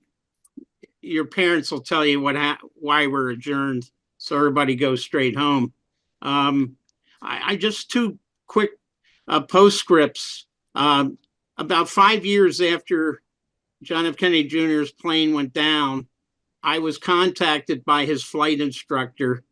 We met. He was a commercial airline pilot, and he assured me that his student, John F. Kennedy Jr., was able to make that flight without any problem. So I said, "Well, why are you contacting me?" He said, "Because JFK Jr. mentioned that he wanted to hire you and some other guys for George Magazine." How wonderful. And on Dorothy Kilgallen's story, her book was going to be published by Random House. Her fellow panelist was the owner of Bennett Cerf. House, Bennett Cerf. Yes. John Charles Daly, who was the moderator, of What's My Line. His wife was Virginia Warren, the daughter of Chief Justice Earl Warren. Oh, wonderful. Okay, now hold that just a second. Did you say we had another phone call, Don? We actually did have another phone call, but they are gone. It was Emma. Okay, wait, because I got another message. It's from somebody who said, somebody complimented me on my Mark Twain sort of sense of humor. So so I asked all three of you, Don down in Texas and Don in New Jersey or wherever, Wayne in Florida. Somebody asked me, could you leave us with a couple of jokes? Because I know he said you said a couple of funny things at the beginning. So do you mind? Because, it is a defense mechanism. As I said, we are living in very tough times. And I have to say myself, I write myself jokes to make myself smile. So I have to admit this, that I would keep them to myself. But would you guys care to hear them, even though you might have voted for I said, I never even called him president. I think calling him president is like calling, oh God, what's that? Who's the country singer with the big breasts? Well, Dolly Parton. Yeah, it's like calling Dolly Parton Mr. How could I forget that? Anyway, the thing that I'm most concerned about, he is going to turn January 6th into America's new July 4th. Mark my words. Now, I listened to them all. And in the 4 years that I listened to Trump and Kamala, not once did I ever hear Trump say he was going to do something for us. All I heard was he was going to do something to us. And he was going to do it with the Marines or whoever it was. They were going to come after us.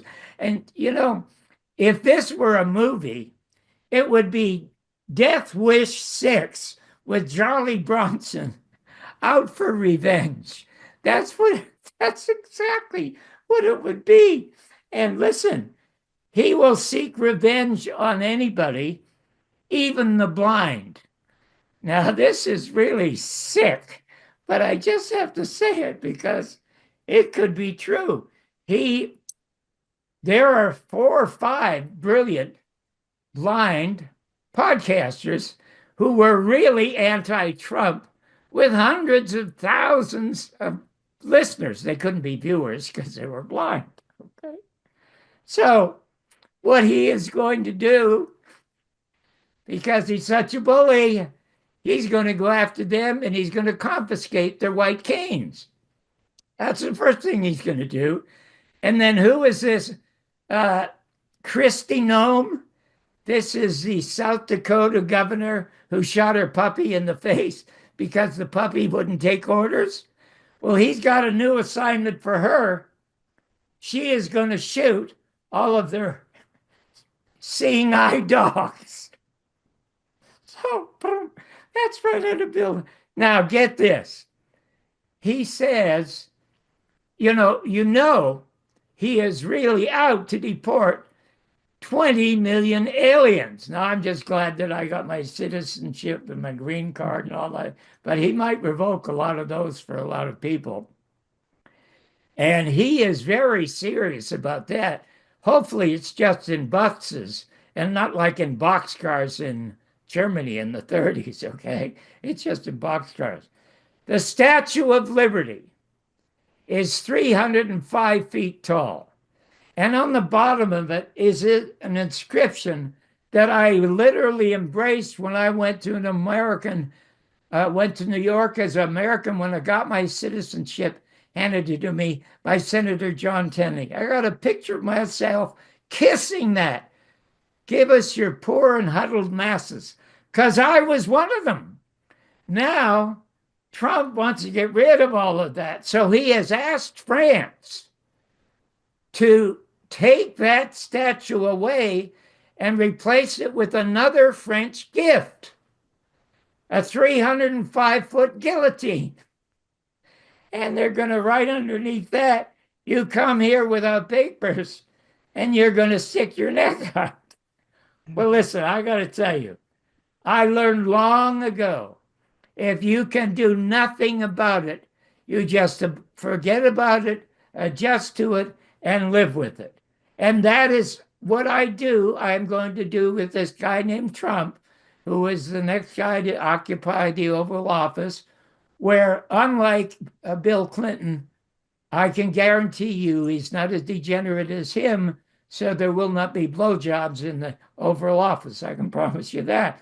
But the thing is that I have to live with him the way I live the weather. I can't do anything with the weather, and I accept it, and I have to live with it, and I'm comfortable with that. The only difference is that with the weather, once in a while, there is a sunny day.